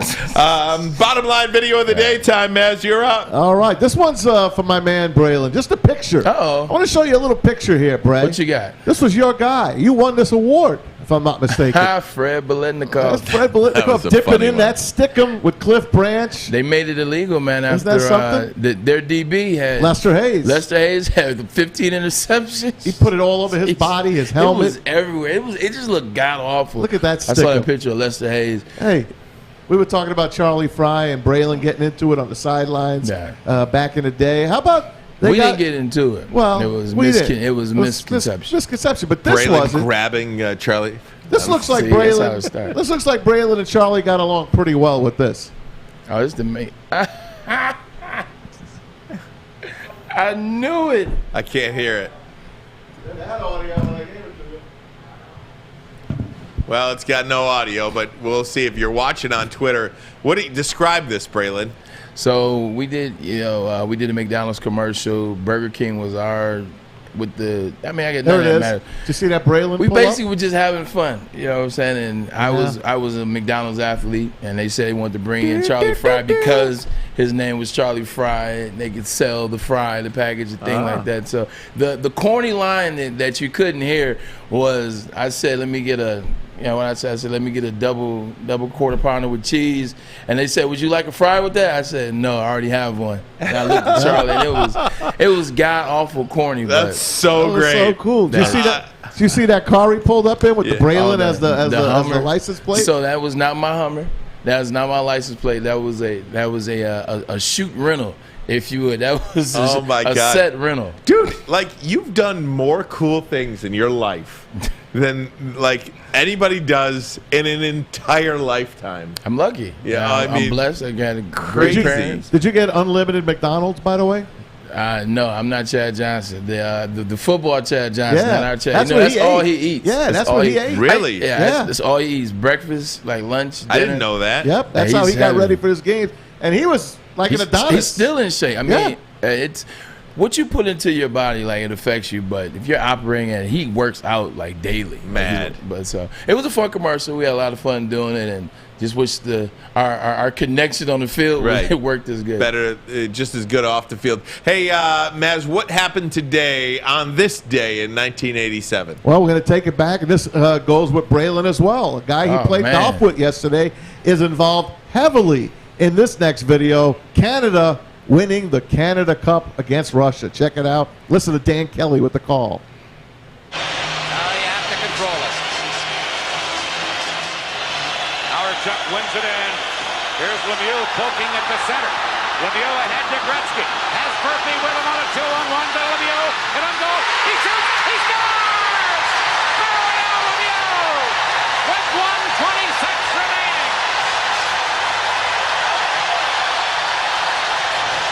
Wayne Gretzky with the outlet pass. Larry Murphy, former Red Wing champion. He was there last night. Murphy was there too. There you go. They win the Canada Cup. Super Mario with the win. Murph was hanging with yous last night.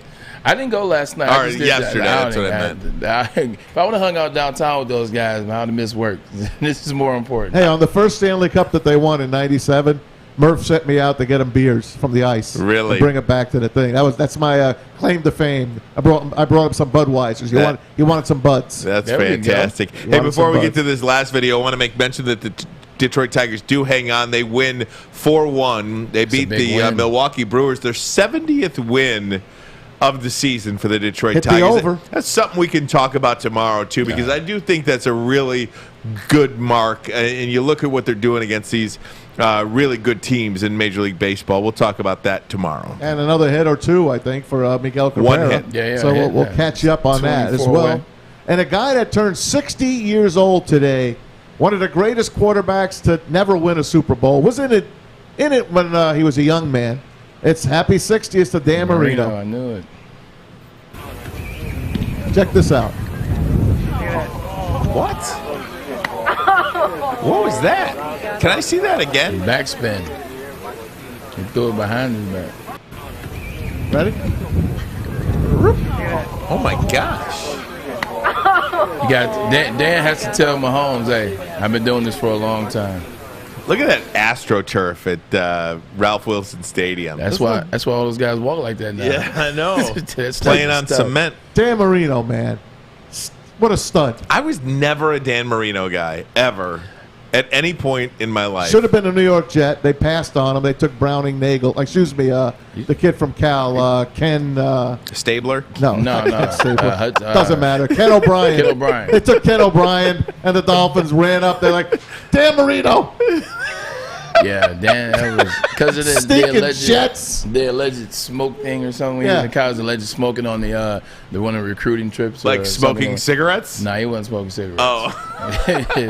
it was illegal then. Oh, it's legal now. This guy was awesome. Married his high school sweetheart, Claire. They're still married. Great family. Dan is down there. Big advocate for Alzheimer's. It's not that I was never a Dan fan. I guess Autism, living in Detroit, we're NFC fans. Yeah. Like Lions NFC, NFC Central, now NFC North. So we follow our opponents, and I love the 49ers. So like I was always NFC, and I hated CBS. Yeah. It's like, I don't want to watch CBS. I'm not watching AFC. So I remember getting drafted to the Browns, and I was so excited. I was like, oh, man, I got to pay on CBS? I wanted to play on Fox. Dun, dun, dun, dun. I'm like, oh, that's so great. Well, that's awesome. I wanted the robots, the football robots, but I got CBS. Well, Braylon, this was great, man. Great to have you back today, and we look forward to another one tomorrow. Maz, you're okay, too. Fish, Meyer, Alex. Great job, kids. And we'll track down Wayne Larrabee this week, guys. And, hey, lots to get to. Chris and Scott. Yeah. Absolutely. We got Woodward Bets coming beginning Sunday, most likely. And then weekdays at 6 o'clock, they'll be on every night, getting you set for the games that night and moving forward. But tell a friend about us. Let everybody know. Share the show on your social media channels if you would. We'd really appreciate that as we're trying to grow here at Woodward Sports Network. For Tom Mazaway, Braylon Edwards, I'm Ryan Armani. So long. We'll see you tomorrow night. So does Dustin Garneau. That's why he got it. Yeah. Same pitch. Sends it to left field and deep. Yelich going back. That ball's got carry. It's gone. How about that? Dustin Garneau, a solo bomb with 2 out here in the 7th. And his extra base hit barrage continues. Very impressive at bat for Dustin. He takes.